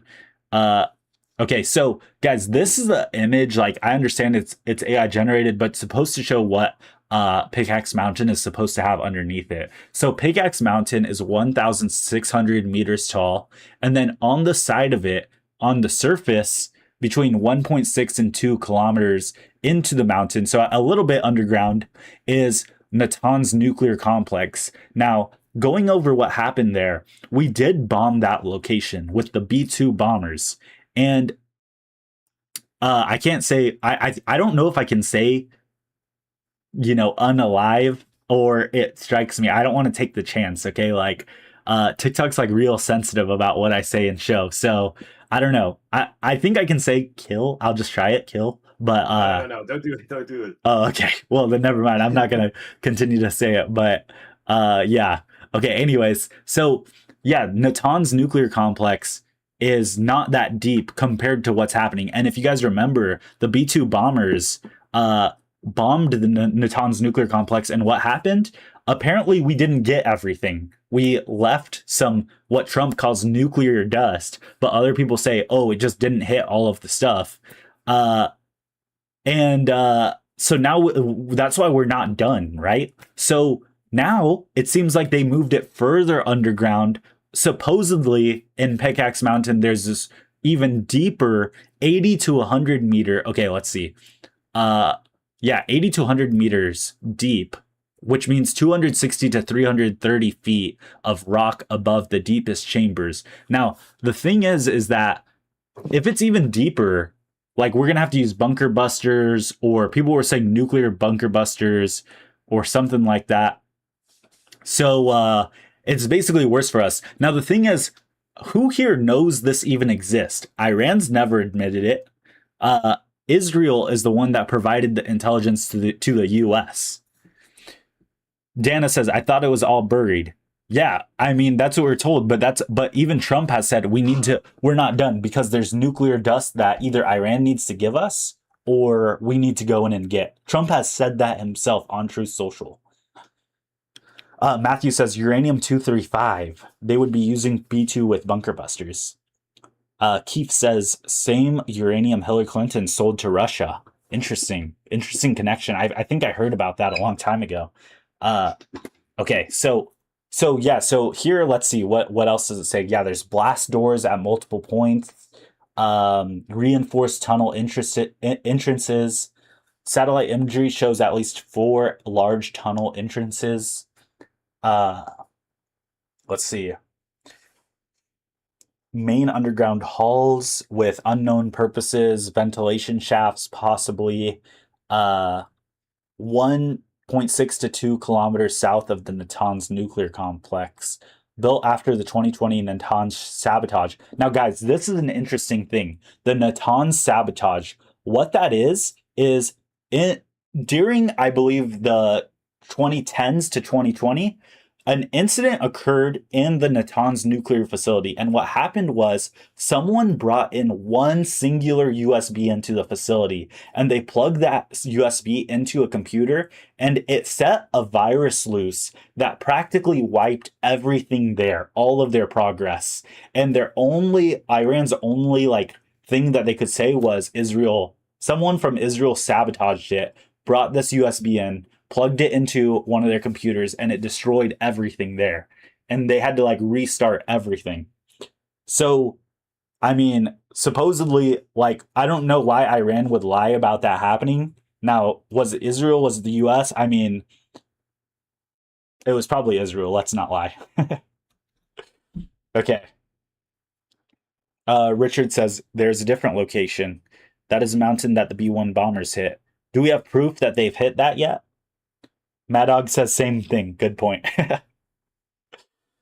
Yeah, Matthew says, oh yeah, I remember that. It was Israel. Yeah. So pretty crazy. Like, guys, the things that you'd expect to only be in movies does happen in real life. That's like one of them. Now imagine if that guy got caught. Imagine if the guy that plugged in the USB got caught. That would be crazy. He would be a goner. Okay, look at this. So this is interesting. November 29th, 2011, Trump tweeted this. In order to get elected, Barack Obama will start a war with Iran. That was in 2011. That is Weird aged how, horribly. yeah, weird how that ages. Yeah, horribly aged. Here's a video that I showed earlier, talking about 35 strikes in the past hour on Avaz in Iran's main oil region. It's a video of one explosion. I won't play the volume because it's very loud, but we can see one explosion happen on someone recording, what is it, vertically with their phone. Here we go. So we're just reading the most recent tweets on this from Iran. This is from Jesse Waters, on Fox News. He says B-1 bombers just dropped 2,000-pound payloads into Iran.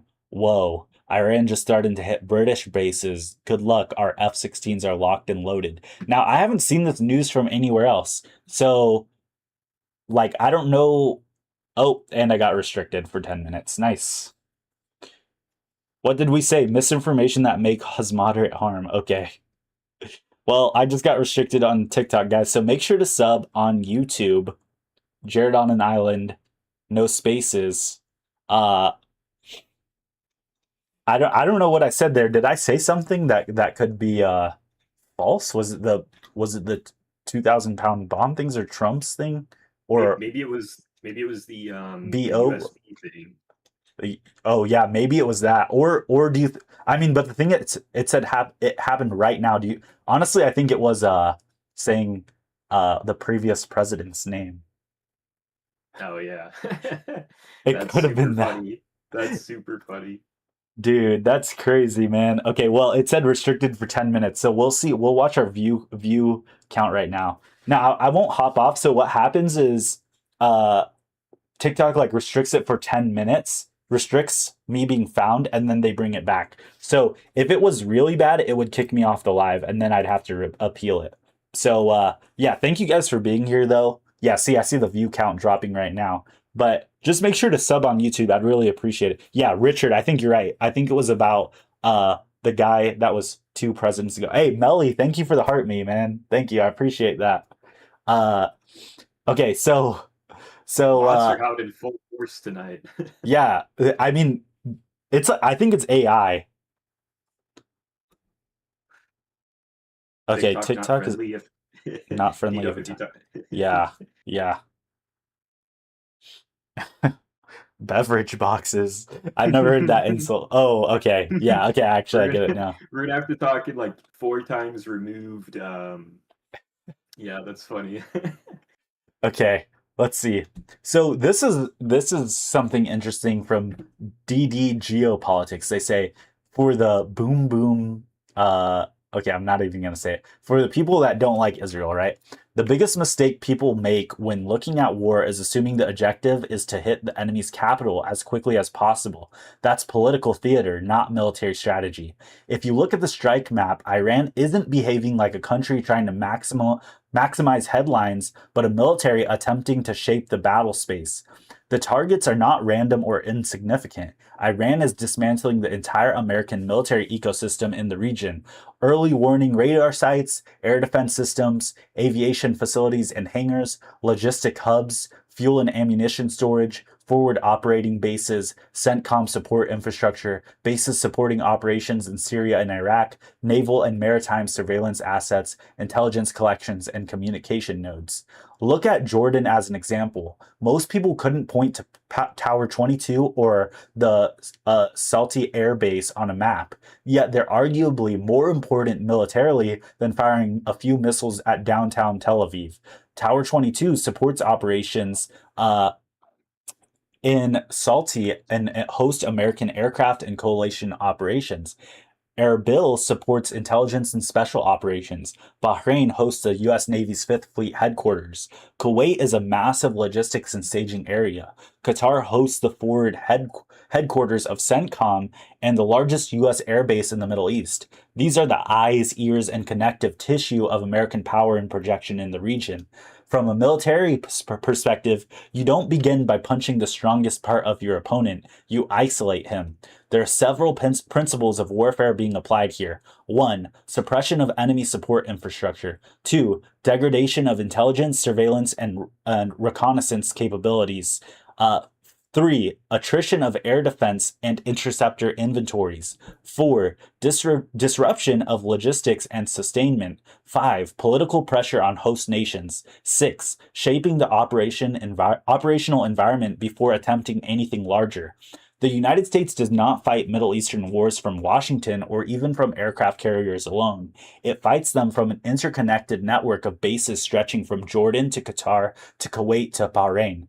If that network does become degraded, every sortie, every intelligence feed, every resupply mission, and every interceptor launch becomes more difficult and more expensive. People screaming, Iran just needs to attack Israel, fundamentally misunderstand what modern warfare looks like. Destroying a radar site that enables coalition air operations can be militarily more valuable than causing superficial damage to a symbolic target. There's another aspect people are missing: interceptor economics. Every Patriot interceptor fired costs millions of dollars. Air defense inventories are finite. Sustained operational tempo places enormous strains on maintenance crews, missile stockpiles, and logistic chains. If an adversary can force you to defend a dozen locations simultaneously, you've already begun winning the resource allocation battle. Historically, successful military campaigns begin with degrading command and control communications, air defenses, and logistics before moving to decisive operations.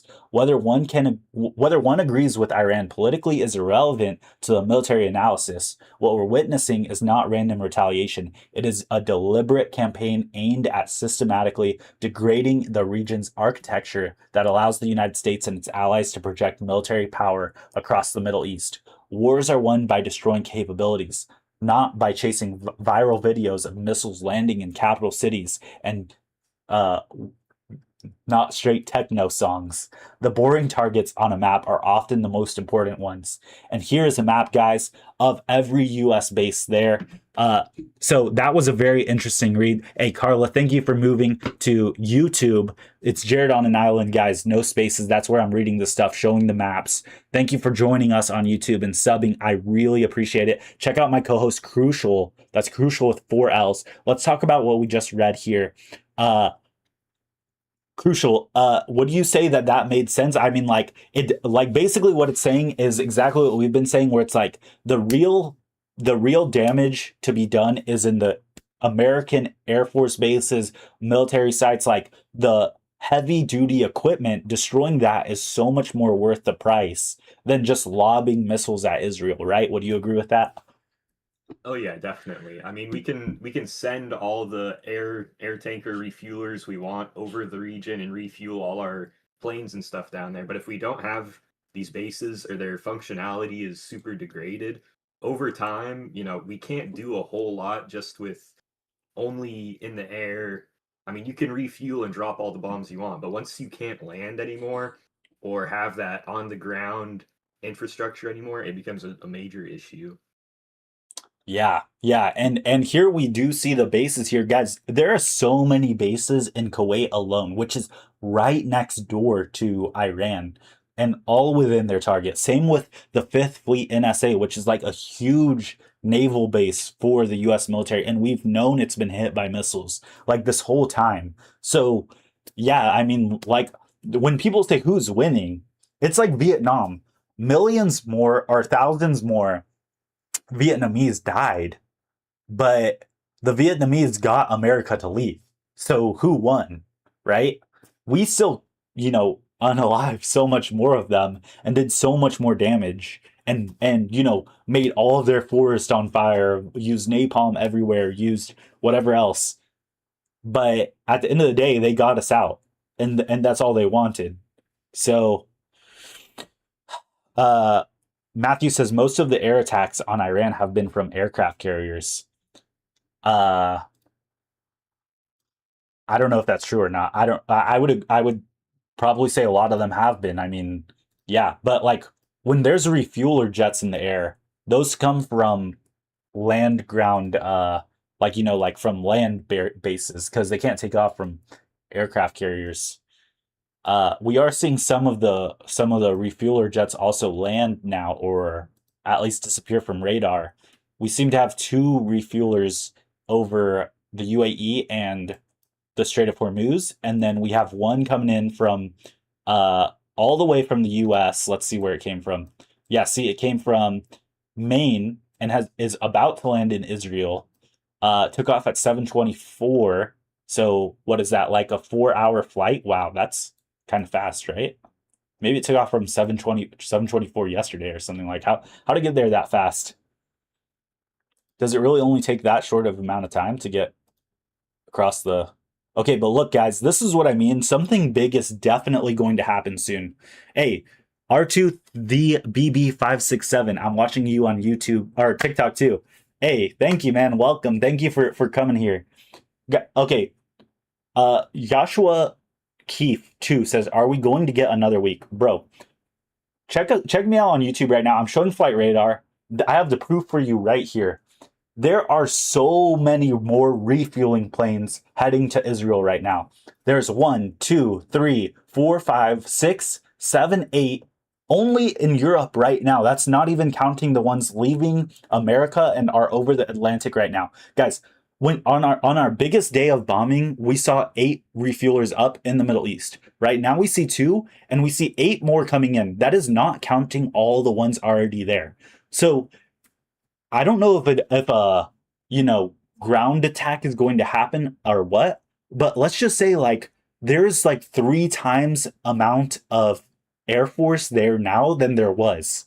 Why are so many coming in? Every time we see a refueler, we know that there's military jets with that, like fighter jets or bombers or whatever else with it. So something big is definitely going to happen sometime soon. What about that?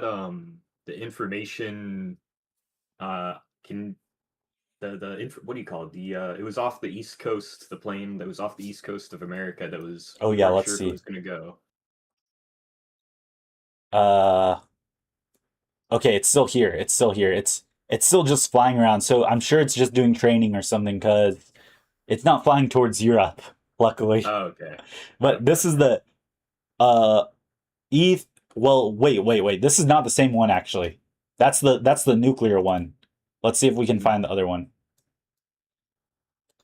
So the nuclear Oh, are you, one that is for nuclear doomsday, I think it's doing training flights around Maryland or wherever right now. So luckily like I would say the nuclear thing isn't that bad right now of a threat. But guys, we do not have the other one in the air anymore, or at least it's not on radar. So I don't even know where it was. Like, are you let's talking see. about that training run? We were speculating if it was outfitted to not be for Yeah, training and they're going to send it over. yeah, I can't find it anymore. So maybe they are sending it over. So these are the most tracked flights of Flight Radar right now. Number 3 is the one that took off from Tel Aviv and is over the Strait of Hormuz right now. We also are the fifth tracked flight worldwide is a commercial airplane over Iran. It's Qasem Air, and it seems to be landing in Muscat in Iran. So I'm not too sure where Muscat is exactly, but it's definitely like I wouldn't want to be flying over in Iran right now, even if I was an Iranian. I wouldn't take Yeah, the no risk. way. Let's see what else is in the air. More Yeah, that commercial Waters flights over. that Waters report was interesting because you get the mainstream news, they'll say one thing, and maybe it coaxes the average viewer or whatever. But is that even real? They were talking about how what 3,000 pounds of B1 were sent over, and is that even real? I mean, we haven't heard any reports of from any other source. You know what I mean? Yeah, we got confirmation that there was one B-1 bomber, but we don't even know what it did even now, and that was like a couple days ago. Interestingly, now there's a hot air balloon over Qatar. It seems to be a civilian one, but like it's a popular hot air balloon model.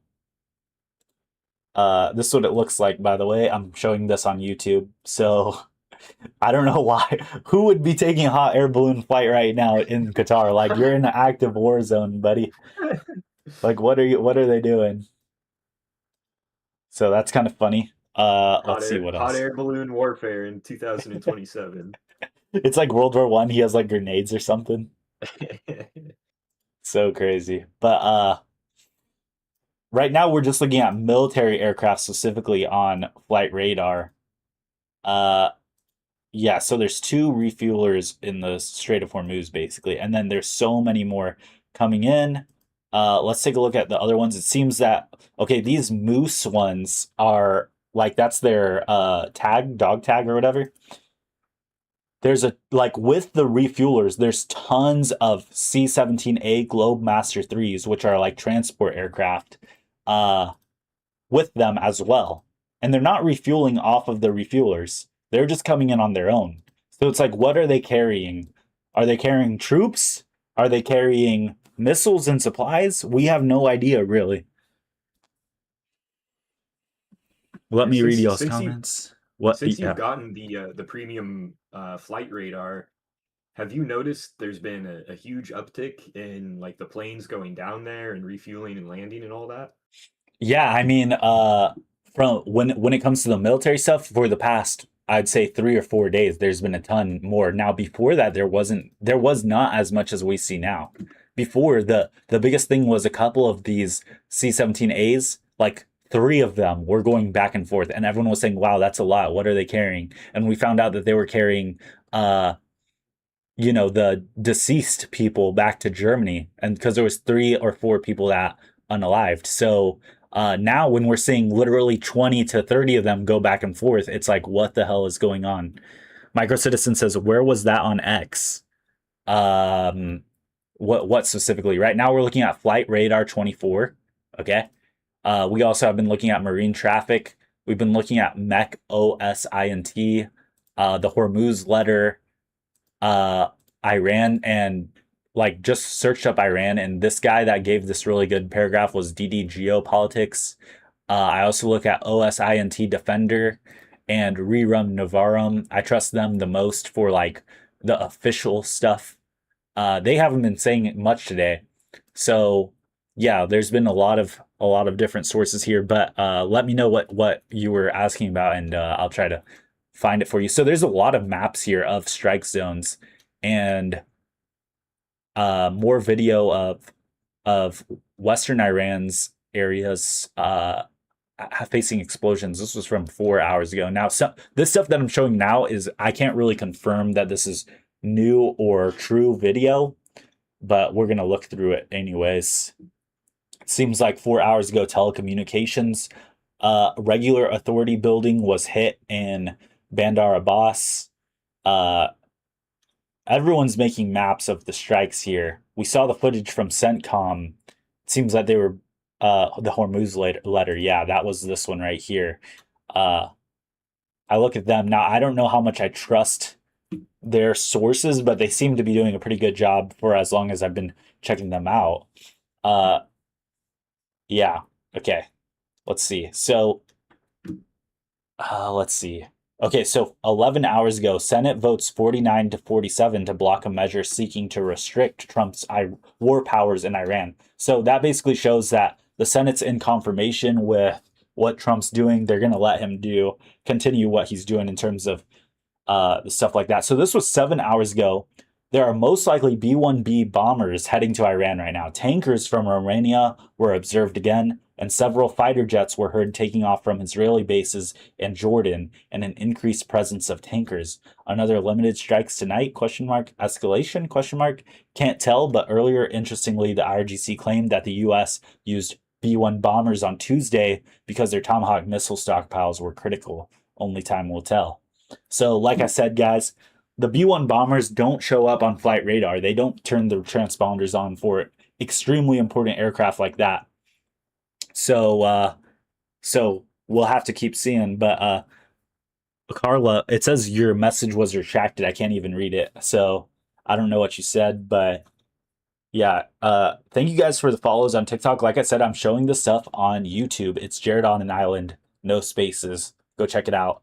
my co-host here, Crucial, that's Crucial with 4 L's. Here's a very good video actually right here of all of the movement we've been seeing for about the past day. This just shows how many refueler aircraft and transport aircraft have been going back and forth.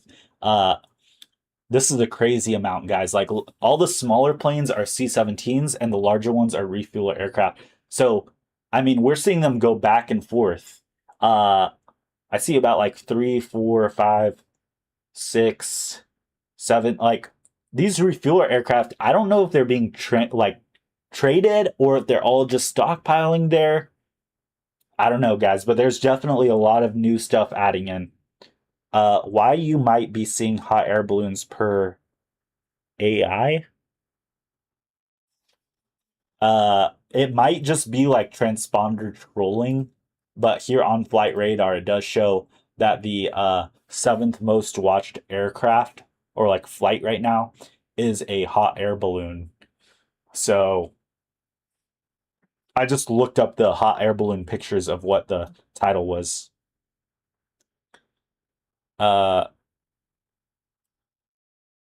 Yeah, Israel's Samson option is crazy. I don't even know if I can like talk about that. America's planning something big probably with Israel involved. Yeah. Because there's just so many refueler aircraft. It's just crazy. So, okay. Let's zoom in right here because there's two refueler jets together right there. Okay. Let's take a look with what's coming in and going out. Let's see. That's another strata tanker. It seems to be just doing circles. Like, I'll show you guys the US. So we know, like, if they're heading to the Middle East, they do a straight path over there. These ones that are like flying around the mid US, these are refueler jets.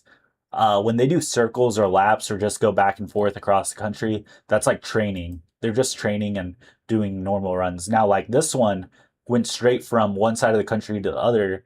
They are definitely like carrying something or people or whatever else from one base to the other. Now they just went to California, so not that big of a deal.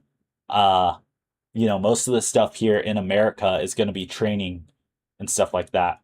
But when we see stuff that immediately heads outside of the country, like this one right here, that went from Camp Springs in Virginia, or what is this, Washington, DC. Yeah. So it just immediately left, goes across the border, and is heading upwards. We know it's going to Europe. Okay, so Dank State Poland says, has Iran shot back yet? Haven't heard anything from today yet within the past couple hours. Spencer, they are dumping oil into the river system and transporting it to intercontinentally by extraction. Interesting. I don't know what that means. You want to elaborate? Several attacks on military bases in Kuwaiti and other Gulf states. Yeah, yeah, it's been the same sort of thing. Within the past couple hours, though, we haven't heard anything. Now, I'm continuing to check here.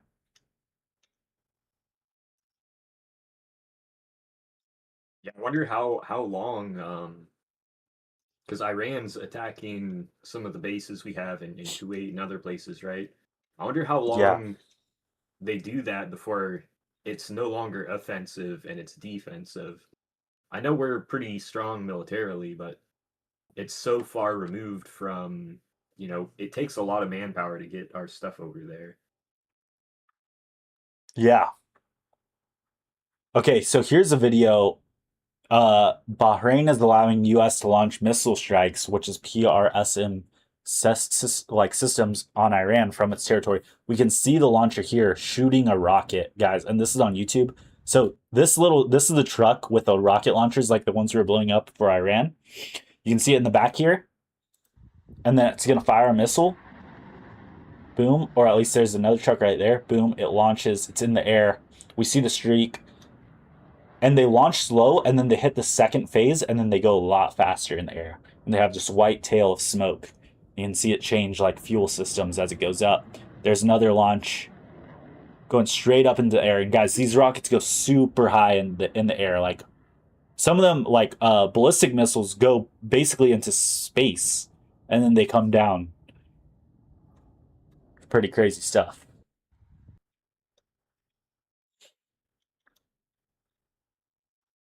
Let's see. Some people just generate, like, I know my background's like a crazy generated image. Like some people post crazy generated image as like news. It's just like, why would you do that? Let's see.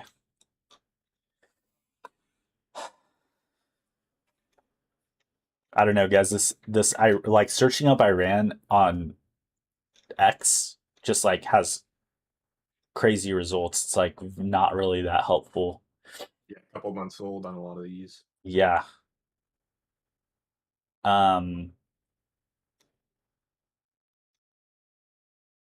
yeah, so let's see what this guy says.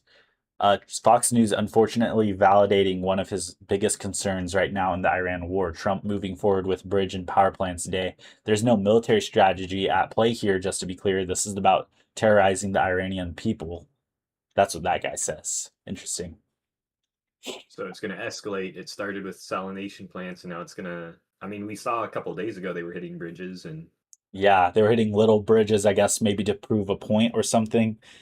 Fred Stone Photography says, just got off work. Did we nuke Iran? I hope not. Nah, we didn't. If we nuked Iran, bro, they would put out an alert everywhere that says, like, be careful, like right now. Like, everyone needs to go into shelter or something, probably. Because we don't know who would, you know, want to stick up for the rest of the world for doing that.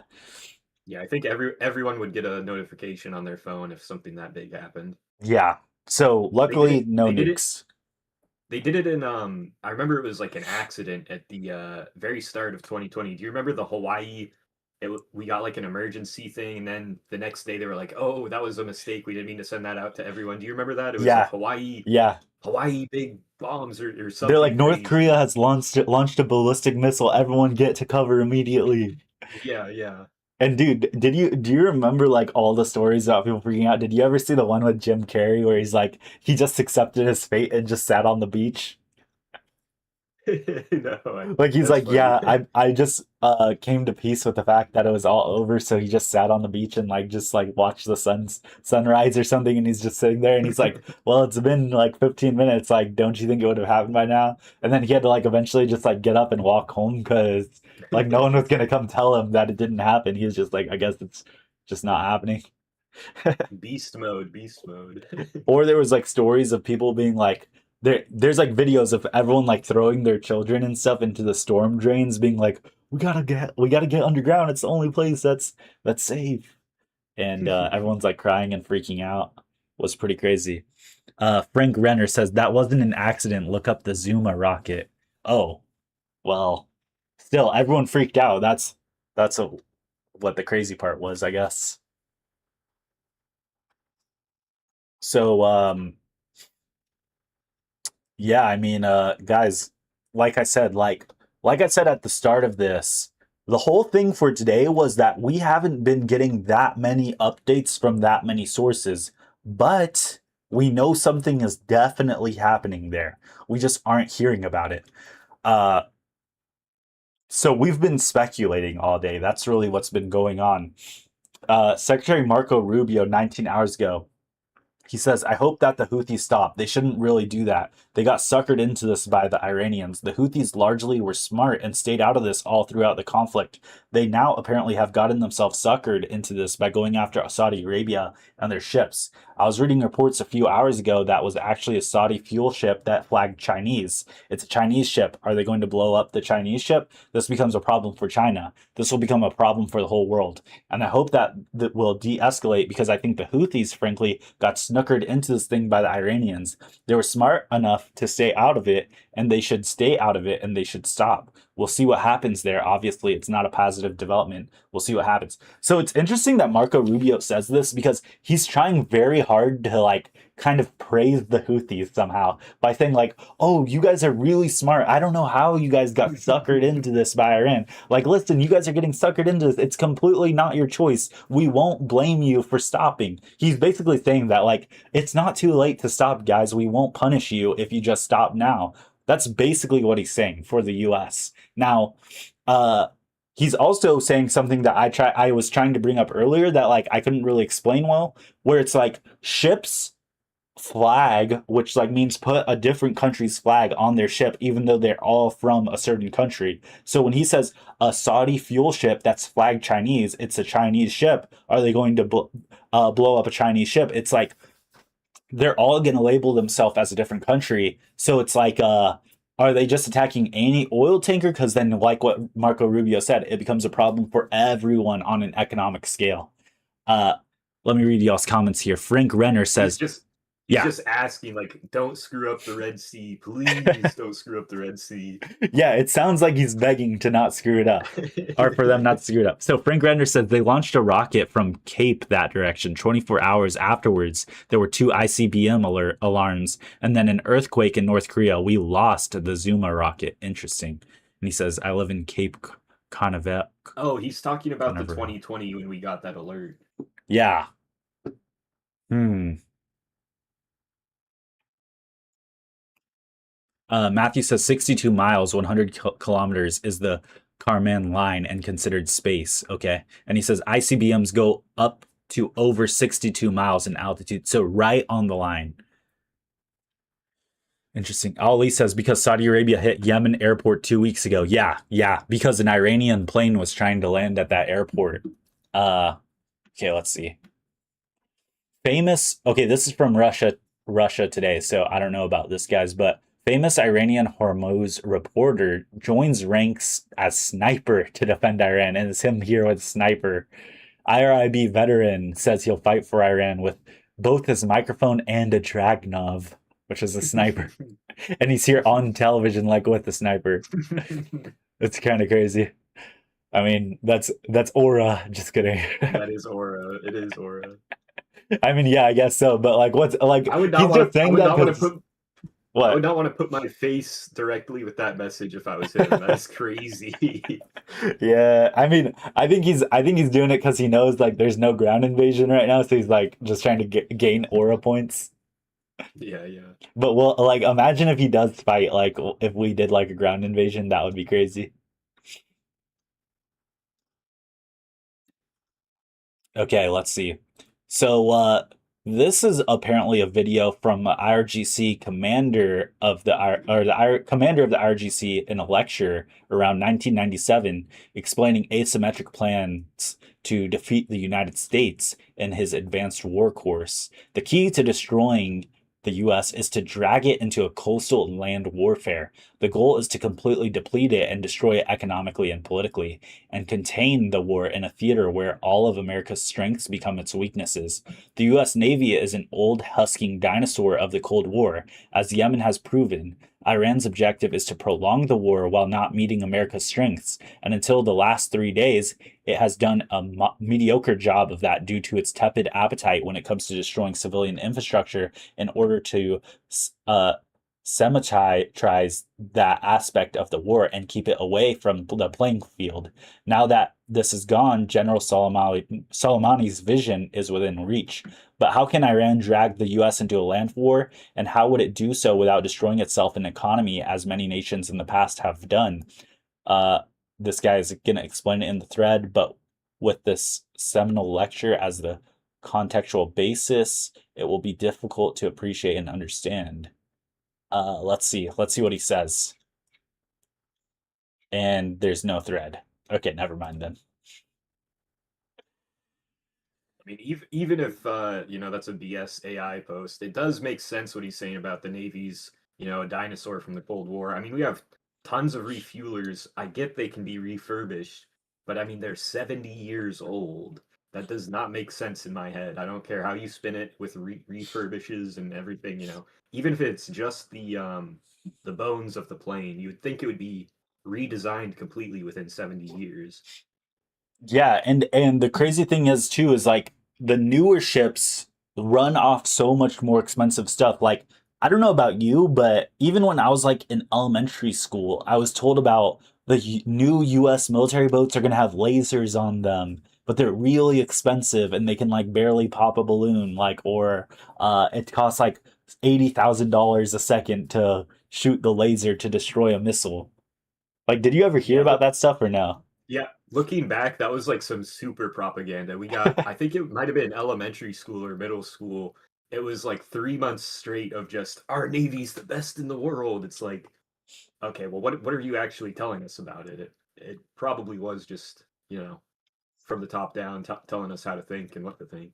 Exactly. And if even if that is true, like the one thing I learned about, World War II was that even though Germany had superior technology at first, because the US had better production potential and Russia had more people in production, like eventually by the later end of the war, that's what made Germany lose so fast. So why would we be making the same mistake of trying to be specifically technologically superior despite the cost when in reality, like the best way to win any war is through efficiency, not superior technology. I don't know. Hmm. Adam says, "Bro, I'm from the Navy and you guys don't even realize our capabilities." Okay, why don't you go ahead and tell us exactly the best thing that we have that you're hiding from us?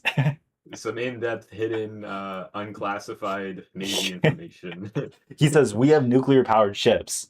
Okay, yeah, but if the ship runs out of ammo and we don't have any, okay, this is very extreme. Don't take this as legit, but like just think generally, if the ship runs out of ammo and people don't want to give more money, then the ship can't do anything. I don't know. I'm just speaking like generally. Uh Unlimited energy. Yeah, nuclear power is insane when you think about it and what it's capable of. But the ship can't take over Iran. It can do a lot of damage, but the thing that we're trying to stop right now is to prevent them from building a nuclear bomb. You unalive as many people as you want. The civilians there are still going to want to build a nuclear bomb even more. Uh, Frank Renner says Helios laser is real. They first used them in combat in 2012 on the USS Ponce. We have lasers that are in space and weaponized. Yeah, Microcitizen says they are rebuilt into new aircraft. Thesis boat. I heard lasers are going to be inexpensive. Richard Ramirez says, okay, I want to see them being used then. I want to see it in action, Because, I mean, I believe that it should be inexpensive. Like, mentally, it seems like lasers would be the better option than a really expensive, you know, Patriot missile or whatever else. But, I want to see the technology. If it's there, we should use it already. This has gone on long enough. $113 billion on some estimates. Pete Hegseth says $37.5 billion. I don't know where it is, but okay, I'll look up Helios system. Let's see. If it just shows Fallout New Vegas, bro.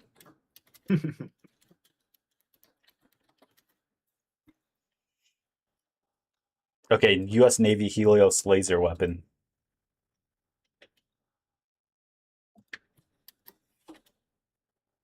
Let's see if there's a video. Okay, there's like AI videos, but okay, it says high energy. Let me put it on screen real quick. It says high energy laser with integrated optical dazzler and surveillance is a 60 kilowatt tactical directed energy weapon built by Lockheed Martin. Okay, let's see. That's on the USS Preble, which is destroyer. Let's see. How much does it cost? That top video doesn't even show any footage, by the way. Okay, I'm not gonna play it then. Low operating cost per shot. Okay, the contract $150 million in 2018, awarded to Lockheed Martin. Overall program investment $350 million. Contract ceiling $942.8 million to $1.1 billion. Okay, okay. Pre-engagement cost $1 to $13. What? Wait, okay. The Navy has had to fire $1 million to $3 million interceptor missiles. Asymmetric vectors like 20 to 30,000 Iranian style Shahed drones. So that's what I mean, guys. Right now, without the lasers, because we haven't seen them being used yet, 30,000 Iranian style Shahed drone, that's $30,000, to a $1 million interceptor missile. Like, see, we're the losing end of that economic engagement. But if it's true that this laser, for some reason, only cost what did it say? $13 to fire. We need that Can't find, laser out right now. I Right? can't find any of the footage of it actually being used. This is it's a nothing. It's got to be a nothing burger. Yeah, exactly. Like it's definitely got to be some sort of propaganda or something like that. The US is like, "Oh guys, by the way, we have lasers. Don't test us." Uh Frank Renner says there are videos on YouTube. Okay. The drone replacement or the drone replaced the fighter jet. Yeah. Um let's see. Okay, there's a short here, but I don't want to play it here. I don't know if I can play like other YouTube videos like that, but I'll look into that for sure. Let me read what you guys are saying on TikTok. Did we go to the moon? Good question. I'd like to believe in the Western achievement of going to the moon. I'd like to believe it. Now we'll have to see, but I want to believe. Okay, that's just my personal opinion. Adam says our country is amazing and powerful. We were underestimated with the British twice. Spain, Japan. You guys underestimate our country. Wrong. We do indeed have lasers. The U.S. follows the plutonium. Now, listen, man, I believe in America. I am an American. I want America to win everything, okay? But I also want us to be so smart that we know and can pick or choose our fights wisely, okay? And I want us to get everything the best for the American public. Is this the best for us? I don't know.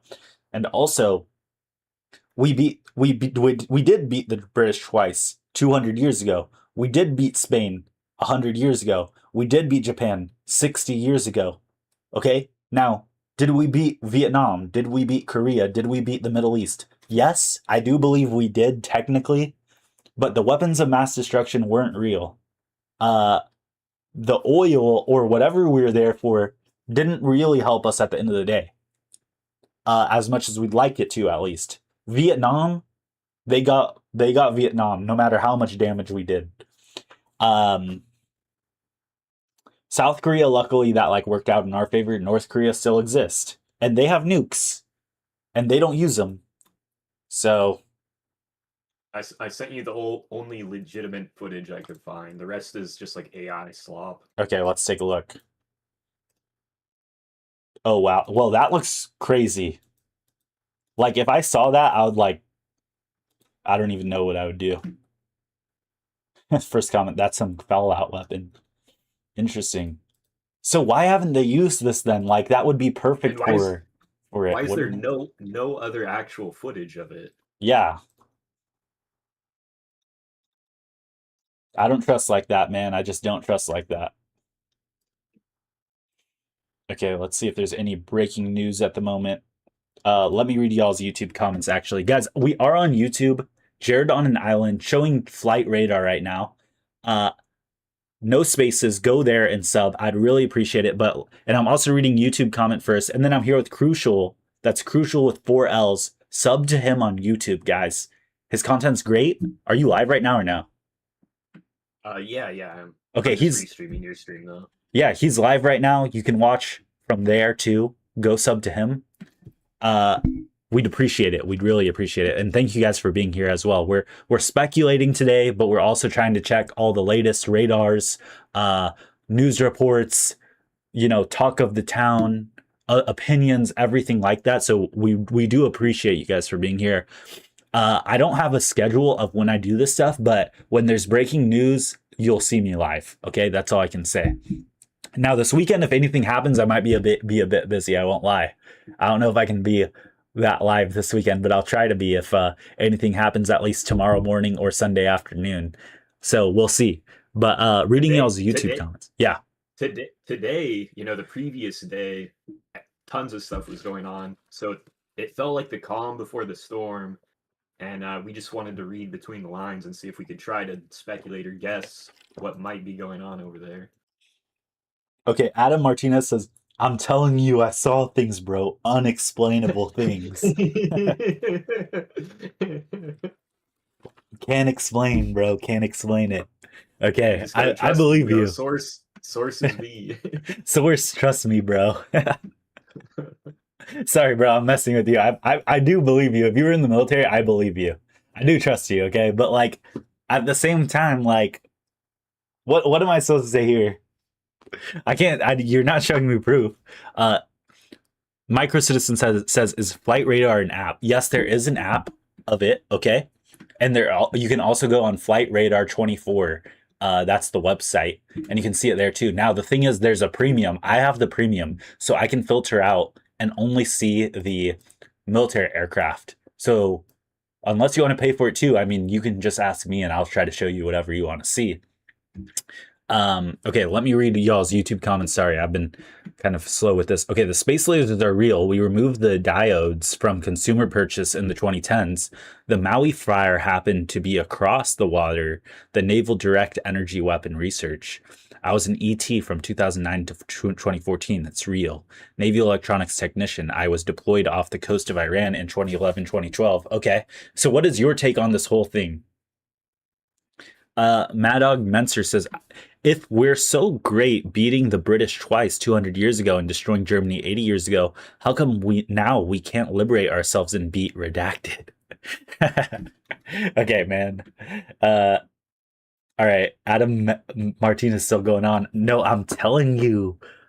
Uh, Show us on your background. I can't show you guys because if I show it here, it says that I'm showing other people's content and I can't do it. So it's only on YouTube. That's the only, and X, right? But I can't show it on TikTok. I'm sorry, I would. I tried to when the Venezuela thing happened, but they kept taking down my live. So okay, Adam says, "Okay, I'm going to tell you just one mission on okay." Matthew says supposedly they put on one on a nuclear aircraft carrier. Makes sense. It would use a lot of power. Adam Martinez says, "Can I join your chat?" Um, you down for that, Crucial? What, like call in? Yeah, if you want to call in, add me on Yeah, sure, Discord. sure. Yeah, and we'll start a call. But if you say anything TOS, I'm immediately banning you. Just so you know. Like I'll find it funny. I don't really care, but like you will like I can't. I don't want to strike on my channel. Please, thank you. Okay. Anyways, so these refueler aircraft are still coming into Israel, it seems like. Let's take a look. Uh, they're slowly moving, making their way. We do have some, like, we have a super galaxy now that took off from Germany, and we will see where that goes. But a super galaxy is basically a large, uh, you know, like a regular transport air carrier, except like 5 times larger. Think of it that way. If you've ever seen one fly over your house, you'd see like it looks way more massive. Add me on Discord, Jared on an island, no spaces, and then you can call in there. Okay. YouTube guys, you guys are saying, I think this is purely Israeli fueled. I agree. Are there any flights from JRB Fort Worth? Let's go take a look. Now, from that or like around that, I don't see any military aircraft from around there. But I can turn like I don't know, I don't know, man. There's a lot of filter like a lot of commercial aircraft from there. Like this is every flight in America right now. There's a ton of things coming out from the area right there. Uh, if I turn it back to military only in the Fort Worth area right now, I don't see a lot happening right there. Let's see where the most recent stuff around it is from. No, I don't know. Never know what you will get taking guest on TikTok. Yeah. They used the blackmail from Epstein to force America to fight Iran. Interesting take. You don't think it's just because like America is so deeply involved with Israel? Like, do they really need the Epstein stuff, or could it just be like the funding and the influence of owning a large portion of our political things? Oh, crucial. The TC-135W Stratolifter, that training one, is now basically in England. So it is I think heading over there. like an hour and a half ago, it was in Maine, wasn't it? Yeah. Damn, these things go fast. Yeah, holy crap. 500 KTS. What is that? Dude, it takes like 12 hours in a commercial flight to go to one coast to the other coast. Okay, 500 Now I kds is knots, right? So knots per second or something, or no, dude, I don't know what it is, but when I went to uh Vegas, it was like 4 hours. oh wait, it's just knots. KTS is just knots. So they're going 600 miles per hour. So Yeah, that's crazy. that's pretty fast. But yeah, so they get there. So I guess from getting from the US to the Middle East takes about 12 hours. What do you say? Or like 6 hours or something? But to go from, Maine to Washington or something like that? Let's say Maine to the Middle East to Israel. Oh, I don't know. In a commercial flight, I don't know. It'd take a long time. Well, from a commercial flight, it yeah, it probably takes like 16 hours or something. Yeah, yeah. But for the military, it takes probably like what like 10. It Yeah, seems like they go probably. a lot faster. I don't know. Yeah, that one flight we were just looking at, the one you're still clicked on. I mean, it's almost in Ireland and it's only been an hour and a half. And it says that it took off from California at 1:34 p.m. So 1:34 to now, it's been 11 hours to get from California to England. Hmm. Yeah, with the time zones, I don't know, that gets kind of confusing for me. Oh yeah, that's true too. Okay, yeah, I don't know then either. Okay, let's see what you guys are saying. Micro Citizen, there's a jet stream there. Frank Renner says there's a lot more to it, but it goes all the way back to the 1860s and Adam Schiff, great great great grandfather, who financed the Bolshevik Revolution, and Grant threw them out of the Tennessee territory. There's a reason 98% of Congress holds dual citizenship. We have been effectively taken over via soft coup. Yeah, yeah. Listen, Yeah, man, that's I agree true. with you personally. So okay, Adam says, "Man, I'm old, and I'm sure you don't want an old man truths based off experience who actually served." No, I want you to join, bro. Add me right now. I'll literally add you to this call right now, bro. I want you to come tell us about your experience. Let me see if you've sent anything. If you're Pending. super old, I don't know if it would be even worth trying to figure out how to work Discord. Yeah. No offense, but that would be sick if you could call in. He says, "I served 20 years, made chief petty officer, but you guys are just speculating. Come join, man. Come join." I don't know how to do all that, bro. I'm in my 50s. Okay. All right, all right. I mean, I don't want you to like dox yourself and like give your number on here or anything, but you know what? Can you can you do a group call on X? Yeah, you could probably get him to join on X, I think. Maybe like Friend me on a space Twitter. or something. Yeah, and we'll try to, or at least I'll call you, and then we can like share like it at least through the video, right? But yeah, because you can call on X. Yeah, I forgot about that. But I'll have to. Oops. Let's see. Well, I don't even know if you can do that on PC though.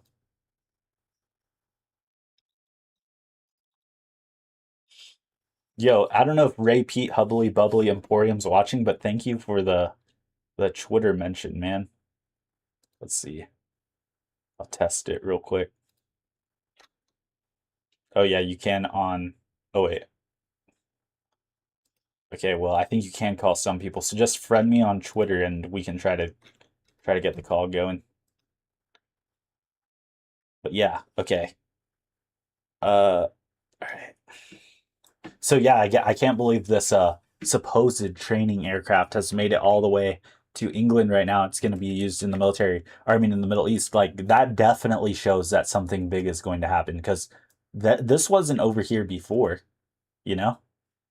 Yeah, no, why would they need a training one over there? It's probably outfitted, nearly exactly the same and is probably ready to go most of the time. So they're just sending Yeah. it in. So what is it ready to go for though? Because like we saw that they have the E3B, which is the huge radar one, and if this one is for let's look it up again because honestly I want to know. Like let me ask Claude. Maybe it will give me a different answer.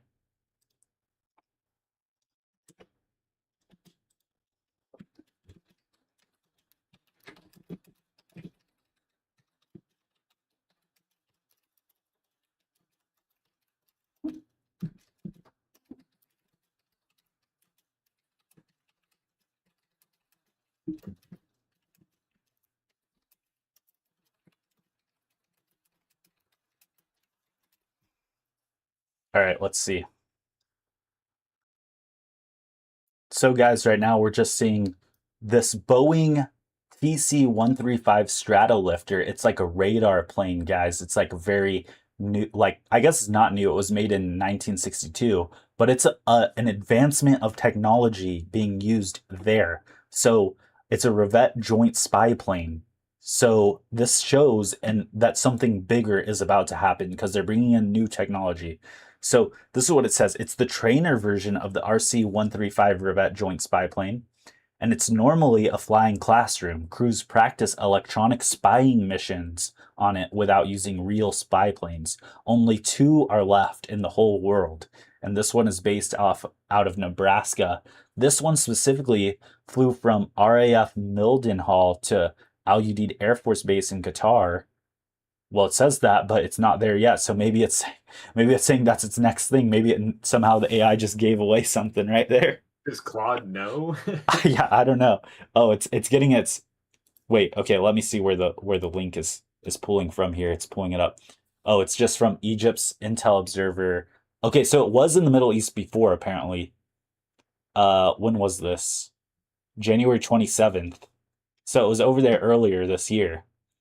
Uh, I it can't says imagine them training in an active war zone. Yeah, it says now regulated to training duties, though its retcon slash intel gathering modifications remain visible.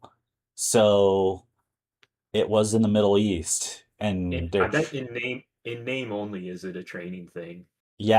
yeah, they have to be using it for real stuff or something now. So it says what it will likely do there. Let me go back to the map so you guys can see it. Oops. Um,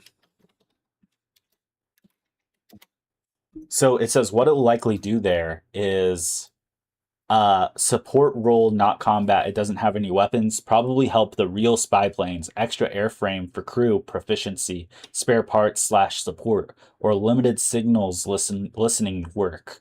Trainer versions lack fully functional mission equipment, so it's not a frontline intel collector. The real listening near Iran gets done by the RC-135V slash W Revette joints. They detect, identify, and locate radio slash radar signals and feed intel to commanders in near real time. Okay, so let me ask, uh, what planes are in the Middle East that the military would use that wouldn't show up on flight radar? So we can just see what else would may be there. Okay, Adam says he's now following me on X, so let me pull that up real quick.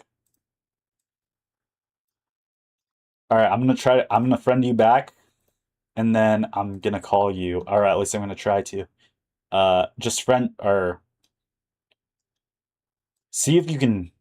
Well, let me see. I'm gonna message you. Hey,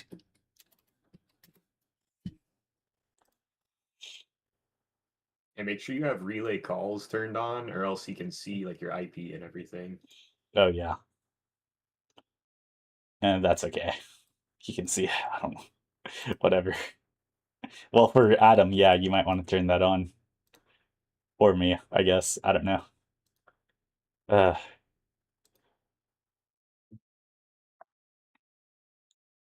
think it's just in the messaging settings, just a toggle. yeah. Okay. Let me do that real quick.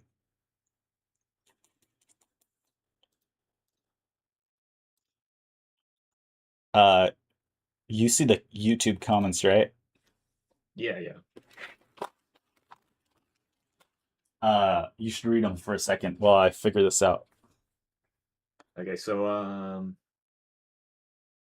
Frank here. There's a lot more to it, but it goes. Oh wait, we already read that. See if I'll try to read anything you missed. Let me scroll up some. Yeah. Yeah, basically, someone in TikTok chat earlier said, "What's happening, Aussie?" Yeah, Aussie Shane, what's happening? Basically, there was a lot of activity yesterday or the day before, and now it's almost completely dark, and at least on X, and there's not much information going on what's been happening today.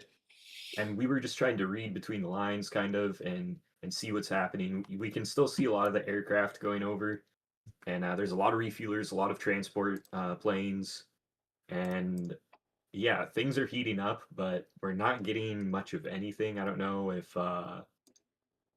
like places over there are scrambled and the internet's down or what's, but I think they're gearing up towards something very. They're going to escalate, I think, for sure. They started with the sanitization plant and the bridges a couple days ago, and I think they're going to keep ramping it up over there. But we're just speculating today And because guys, really there's not a whole lot of anything. yeah, and that's crucial, guys, talking right now. That's crucial with 4Ls. He's on YouTube as well. Go sub to him, guys. He's been helping me out with this stuff. It's important that you guys go sub to him too because he has great content. So while we try to figure out that call from that veteran, I'm gonna read from Adam, right? The veteran Adam. He's in our chat right now. So we'll try to figure that out. He has some stories to tell apparently. But just so you guys know, flight radar, which I'm showing on YouTube too, Jared on an Island, no spaces. Let me tell you guys some information. So this is publicly available flight data, okay? They show planes that broadcast their position on purpose with ADS-B exchange, okay? Military planes can just turn that off. It has nothing to do with stealth. Big slow planes like tankers, cargo, spy planes often leave it on because that's how people track the ones we're seeing now. Combat planes almost always fly dark. So what's in the region right now that are invisible to us? F-35s and F-22s, which are stealth fighters deployed alongside F-15s and F-16s. F-22 Raptors, built to slip past actual radar, sent to a base in Israel within range of Iran. B-1B bombers, supposedly some of them are at RAF Fairford in the UK, and the B-52s came back to America. B-2 stealth bombers, not deployed forward, but analysts say watch for B-2 movement. It would signal a repeat of Midnight Hammer. That's where we struck the Iran nuclear sites. Carrier jets, 2 carriers are out there, the Abraham Lincoln and Gerald R. Ford. They're FA-18s and F-35Cs launched from sea. They don't have transponders. And then drones, MQ-9 Reapers, MQ-4 Global Hawks, and classified stealth drones basically never show up. So what we see on the apps are the support tail, like we said, tankers, cargo, spy planes, and what we don't see are the actual shooters. So trackers could count tankers to guess how many invisible jets they're feeding. So let's ask, how many jets does one refueler usually help?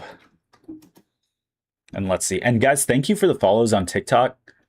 Come over to YouTube, Jared on an Island, no spaces, or Crucial with 4 L's, and come sub to us there. Okay, so here we go. Typical rule of thumb, 1 tanker is 4 to 6 fighters. I thought it was just 2 to 4, but 4 to 6 on long ferry flights, like crossing the Atlantic. KC-135s, let's see if we can find one here, a KC-135. Okay, this is the 135R Stratotanker. It's in Israel. Let's see the ones in okay, so yeah, 135R, 2 are up. Or this is a KC-46A. So we got one KC-135R Stratotanker in the Strait of Hormuz and a KC-46A Pegasus also in the Strait of Hormuz, circling right now. KC-135 carries 90,000 pounds of gas. Okay, that's how much it can give away. A fighter drinks 10,000 to 15,000 pounds per top off. So one tanker, roughly 6 to 8 fighters fighter top offs before it's dry. Okay. So why it varies. Short combat missions near base. One tanker can service a whole strike package. Jets rotate in for sips. Long, deep strike missions like into Iran, jets need multiple refuels each. So you need way more tankers per jet. Okay, interesting. Big bombers are thirstier. A B-2 mission can eat multiple tankers by itself. Why trackers care? Count the tankers, estimate the invisible jets. 14 tankers land in Israel. Enough to support a serious strike package, not patrol. So that's why we think stuff is going to be going down, guys. It's definitely going to happen soon because right now. 1, 2, 3, 4, 5, 6. Or okay, that one won't count. But even higher, 6, 7. There are 7 KC-135 refuelers heading to the Middle East right now. So 7 times 4 is 36 more fighters as the small amount. Now times 6 is what, 48? Or what? No, wait. 7 times 6 is what? 30. I'm blanking here. 42. 42. There you go. Yeah. Okay, so 42 jets at its max headed over that way. That's a lot of firepower.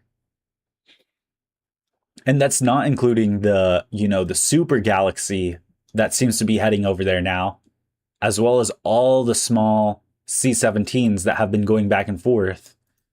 That's a lot of stuff, guys. Alvedetto says 2 nuke planes left Tinker last night with payload. Which one's the B-1Bs, or are you talking about a different plane? Matthew says we have had 50,000 troops in the area for a while too. Yeah. Okay. Frank Renner on YouTube says sometimes you can find cargo containers, boats that are flying at 50,000 over a combat zone. I don't know what plane they are, but I see them every now and then, lol. The government also announced today they will no longer disclose U.S. Navy sailor casualties. That is probably because we are either losing or about to lose an entire naval vessel. Yeah, that's crazy though, isn't it?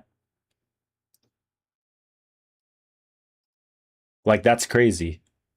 Yeah, that's Imagine if we not good. did. If they're publicly saying like we're not going to disclose the casualties anymore, and then we're begging the Red Sea to not be shut down, like this.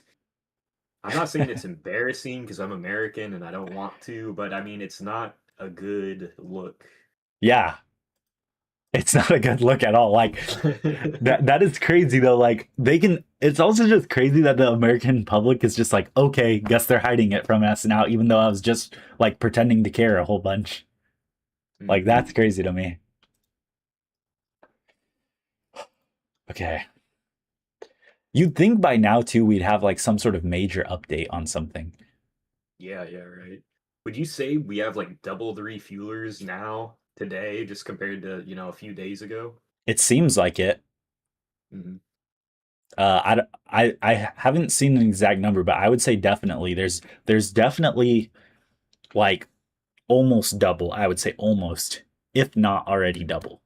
Now, I don't know how many have left from the area, but we do know that more are coming. So, yeah. There's a lot more movement. I don't know why they even allow them to be on flight radar. It seems like an oversight, or like why would you even do you want Iran to know you're ramping up? Like wouldn't it be better to have everything be element of surprise? I don't know. Yeah. Okay, so we are getting an update here. Iranian armed forces carried out retaliatory strikes this morning. I assume it means the morning for Iran, firing Arash kamikaze drones at Bahrain, which has fuel storage tanks, large equipment warehouses and hangars, U.S. soldiers housing areas, and then airbase in Jordan, which has aircraft hangars, aircraft maintenance hangars, and U.S. soldier housing. And we see videos of, let's see, a missile attack reportedly attacked the airbase in Jordan where U.S. forces are stationed. Let's take a look at the video here. Let's see if we can see anything. Okay, we do see streaks. It does look like missiles. These don't seem like drones flying in the air. It's just really the streak. Let's see if this one shows a landing or something.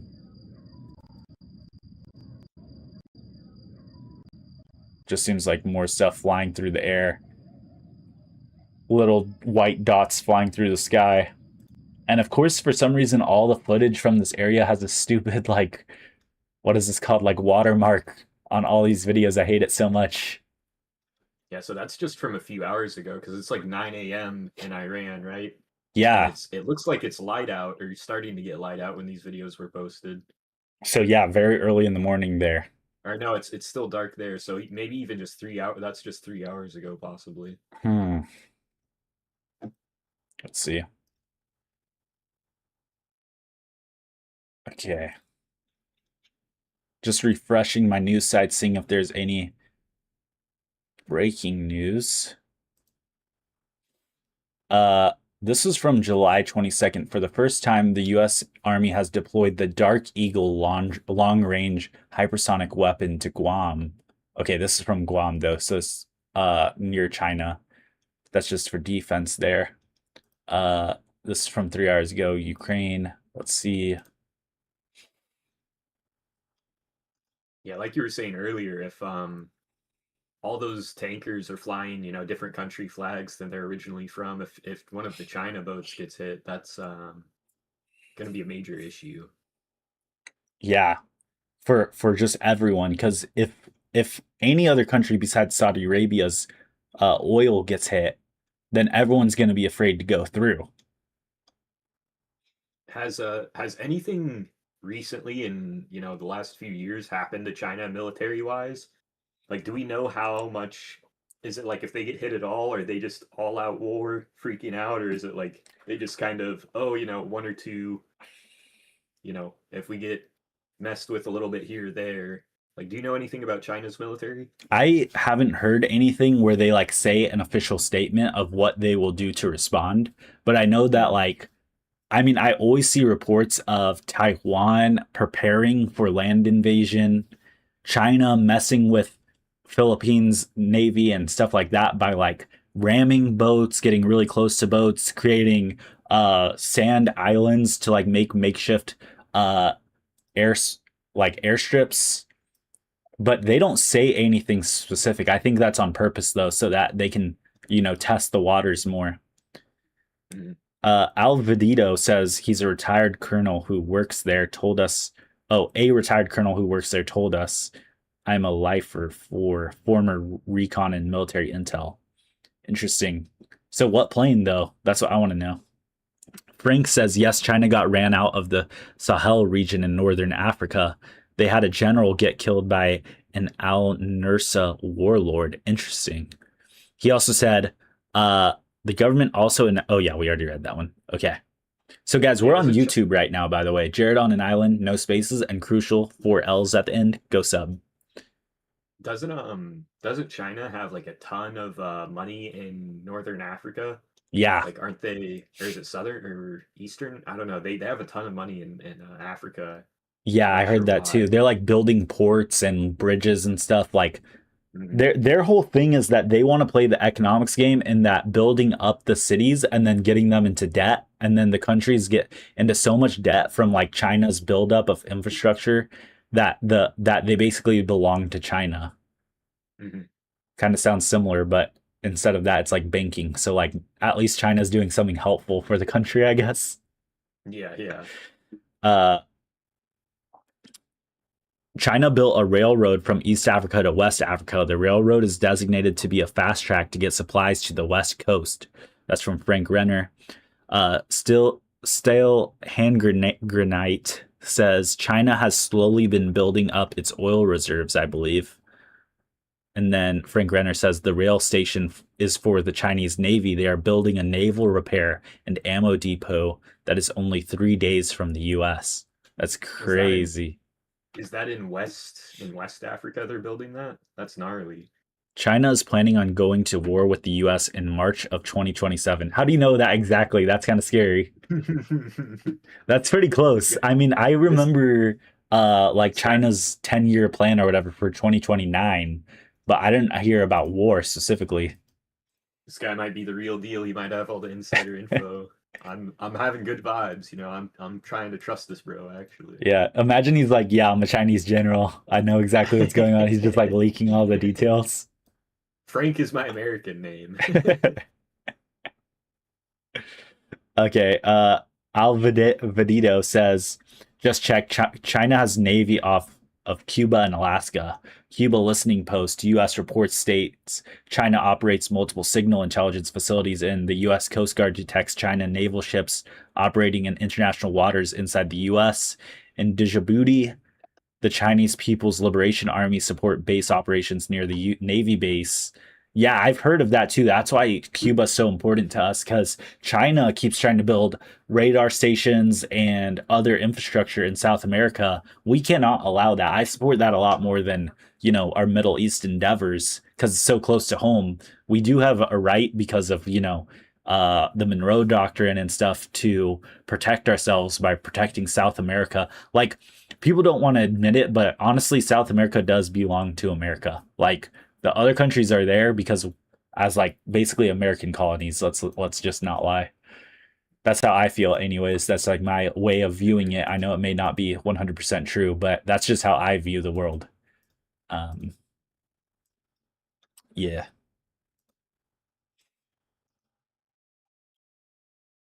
Satellite data shows China built full-scale mock-ups of U.S. aircraft carriers like the USS Gerald. China test ranges include scales replicas of key U.S. and allied naval installations in the Pacific. I did see that they were building replicas of our ships, like the shells, to practice on, which is crazy. Uh, Frank Grenier says, "Strategic Modern Warfare circa 2025." Google that document. China was doing more of that during Biden's presidency, says Richard. I'm retired from the government, and live in an actual spaceport. I also am a contributor and source for a few news stations. I remain anonymous when I submit to them. Interesting. Okay. Well, thank you for joining us then. Uh, that's pretty crazy. I do believe that. We're getting insider information from Mars right now as we speak. Yeah, what do you mean by spaceport? Only here on Jared on an Island on YouTube. Yeah. We had that guy, remember that guy who was like, "You need to watch Israeli news live today." And he kept saying that. Yeah. Oh, that was so funny. Yeah, I'll trust an anonymous random burner account than watching their TV over there. I'm good, bro. Oh my gosh. Okay. The oil topped at 100. Yeah, that happened today. Alvadito says, "It's dangerous thinking I have spent 5 combat tour at war." Where do you think crude oil prices are headed? It's only up. It's only up right now. Ice T Man '07. Get gas now because it's gonna get more expensive for at minimum the next week. I think it will keep going up for probably 2 months unless something big happens immediately and everyone says we're all done. Yay, we can all go home. Both sides. Yeah, this is only gonna get worse. Uh, Sabaya Shop says U.S. base all over the world, and you talk about China. Okay, listen, man. The U.S. bases. I'm an American, so why would I not? Why would I not have a problem with that? Or like, why would I have a problem with that? I have a problem with it because it's spending my tax dollars, not because it's affecting other people. I believe in American philosophy onto others. I do. I think it should spread. Now, how much of that I want to spread is completely my opinion as an American. I have a say on that. Now, China having an influence on me, I can be against because it's an outside thing going in. It's tribal. It is. I'm not afraid to admit that. Wait, refresh Twitter. Alvadito said Bob El Mandab Strait was shut down by Yemen. Let's see. Ooh, we do have video of missile launch there. We'll go back to that. Let's see. Is this like breaking news right now? I'm not sure. I think what he means is just like earlier when they said that they were going to do that with. Okay, yeah, I gotcha. Yeah, but we'll have to see. The real question is, will they maintain that, or will Iran tell them to back off? Like here, okay, here we have video IRGC versus U.S. bases. Ahmad, medium range liquid fuel based ballistic missile, then a Fata ballistic missile traveling Mach 15. Some different types of missiles and attack drones, part of Wave 26 of Operation Nasser 2 versus U.S. bases, including one of them in Kuwait. This is from technically yesterday now. So let's watch this video, guys, and we'll pause and take a look. So this is an Iranian missile here launching from somewhere. Okay, and guys, just so you guys know, on TikTok, go to Jared on an Island on YouTube, no spaces. or you can go to Crucial with 4 L's at the end. Go sub there, guys. Hey, Fuego Frank. Thank you for following, man. I listen, guys. I don't post political stuff on TikTok, so I'd appreciate the sub on YouTube. On TikTok, I post really cringy videos, so sorry if you guys see them. But YouTube is where we're showing the footage, okay? And we're looking at literal Iranian missile footage right now. And I'm gonna pause it and we're gonna watch it together. Oh, okay. Hey, Frank. Yeah, about the lasers. Yeah, Frank Renner. Yeah. Okay, yeah. Frank Renner, by the way, on YouTube said, "Is if you have large gas storage on your property, fill them up before Monday." Yes, exactly. Steel Hand Grenade says the old heads Loki are bringing insider stuff to a 14 viewer stream. Real AF. Very true. Why aren't you doing the same? Honestly, everyone bring all of your insider information here, and you talk about it. I'll just be like, "Oh, what? Oh, that's interesting. Go ahead, say more." I don't have a problem with you saying it, but I can't don't if you text me it privately, I'm not gonna share it on here. I'll probably tell Crucial though. So okay. uh okay, so we're gonna keep watching this video here. But guys, Jared on an Island on YouTube. We're watching the video Iran released of technically yesterday, but like a couple hours ago, their missiles and drone attacks, and we're examining that. You can also go to Crucial 4L's at the end. He's also live right now. So here's the video. So interestingly about this video, they blur all of the surroundings. I don't think it's enough though, guys. Like you can still see the mountains in the background a little bit. But guys, this is how small these missile launch sites are. They build the missiles underground, they pull them up onto the backs of trucks, I guess, and then they just place them somewhere. Rocco's Modern Life says, "You remember the oil tankers on the movie Leave the World Behind? It started everything." I don't remember that. I didn't see that movie. Okay, so here we go. We're watching this. Now, wow, guys. So this missile launches and it immediately just goes straight up in the air. Rocks are flying everywhere. They, of course, put epic music with it.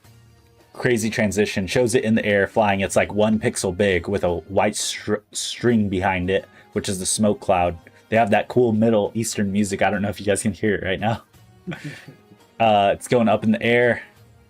It's a ballistic missile, so like we said earlier, it's going to go to the edge of space. See its flame.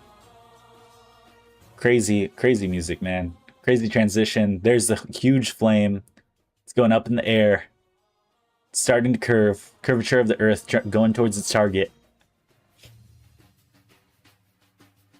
Crazy drums, man. Let's turn it up. Okay, and then here's a drone. Wow, okay, and these drones are so small, but apparently they do a lot of damage. And the interesting thing is on the video, they show one little circle around the drone, and they don't show any of the other footage because they don't want to give out the locations.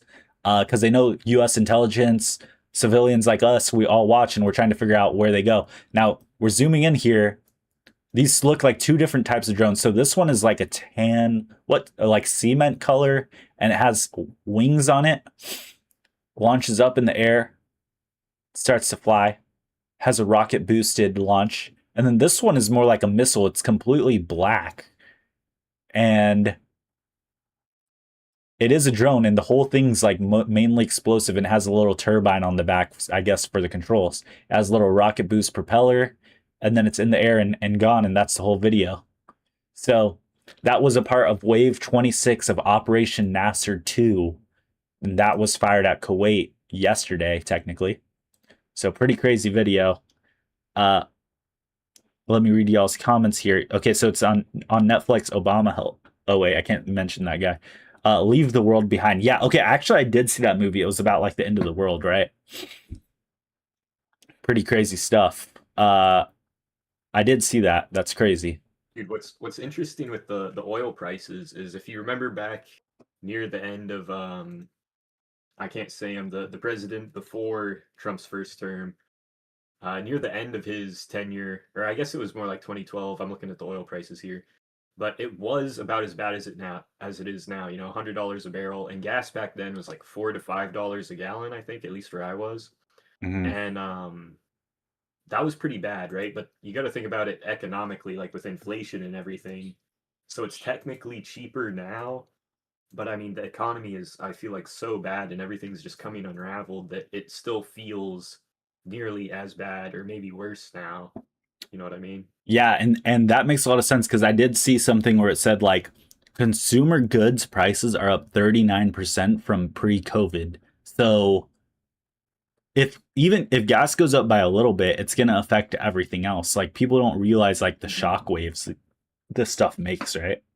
And we saw this huge dip in oil the last month or so, because hasn't this war been going since March Yeah. or April? Yeah, he shorted, said a few things, tried to get the ceasefire. Oil went back down a bit. I think we're going to see huge spikes like we had. Like we could see 120, we could see 150 soon. A week or two, especially if the Red Sea gets closed. I mean, Oh yeah. it's going to shoot up like crazy. Glenn says you can blame the Democrats raising taxes. Really, bro? After all of this, you're gonna blame that? Bro, I don't know if you're being ironic, but like, come on, man. Literally everyone besides them or have been in charge, and diesel prices affect everything. Yeah. Okay, so 11 minutes ago, we got this. Last night's U.S. attacks on Iran were another, in quotes, limited strikes campaign. It's almost as if they're indeed limited by their munition stockpiles or something else. Meanwhile, Iran has started retaliating at U.S. bases in Kuwait, Bahrain, and Jordan. And this is from CBS News saying rapid pace of interceptor and precision guided weapons use worries Trump administration. Okay. So basically just another instance of someone saying, yeah, we're running out of supplies, guys, and it's too expensive to like restock ourselves over there. So very interesting. Now looking back on flight radar, we still have the same flights heading over. We don't have any new ones appearing over the Atlantic. We're still watching that Stratolifter. It's right over England right now, heading towards the Middle East, and we'll see what it's used for. It's used for training, but let's see. We did see this one earlier as well. So no more new transport planes heading over there, but we still have so many that are still entering that we've been talking about today. So many transport aircraft, so many more refuelers, like 7+ refuelers. Right now we have 2 refuelers over the the Strait of Hormuz, which means that there's a potential for 8 to 12 fighter jets operating in the area. We also have one that seems to have just taken off from Saudi Arabia, the middle of Saudi Arabia. So that could be carrying another 4 to 6 fighter aircraft, meaning that the total now is raised to 12 to 16. And then we have another refueler that took off from Tel Aviv and seems to be heading down into Saudi Arabia. So we'll have to keep an eye out on that one. And then we have the rest starting to land in here as well. So yeah. So guys, again, make sure to go to YouTube. Jenny, I don't have a Facebook, but I'm on YouTube and X, Jared on an Island.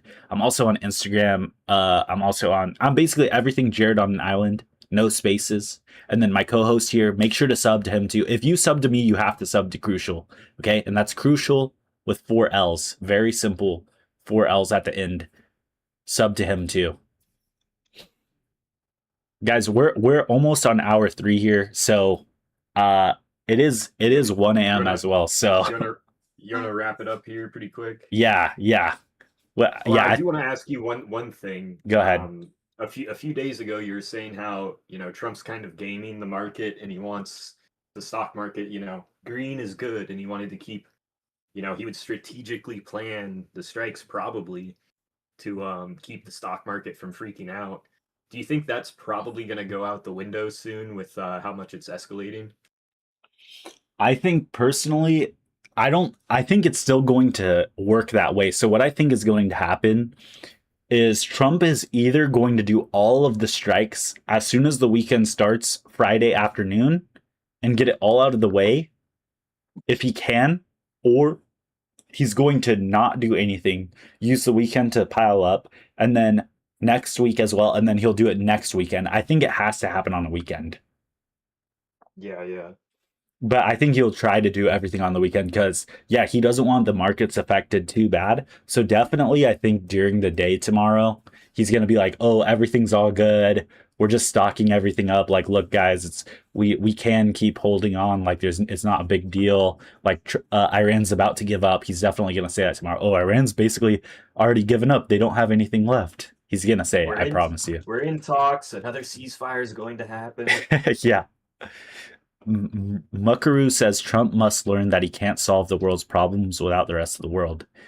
I mean, listen, not to be on the other side all the time, but like, listen, I'm gonna make a contrary statement to that.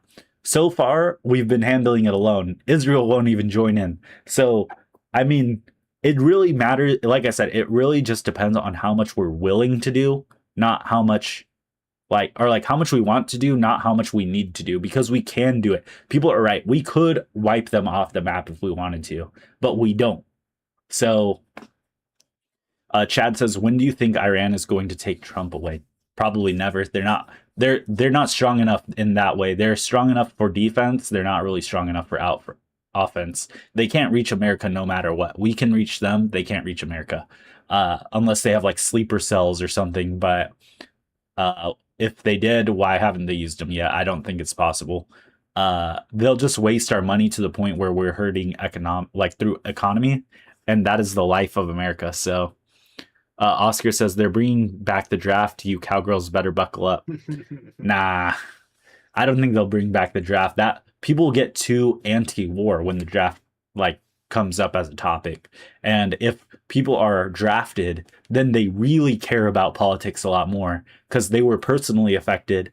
And then there's like a mass movement to stop war and stuff like that. So the government would rather use propaganda to get everyone to think they're involved than just like force them to be involved, you know?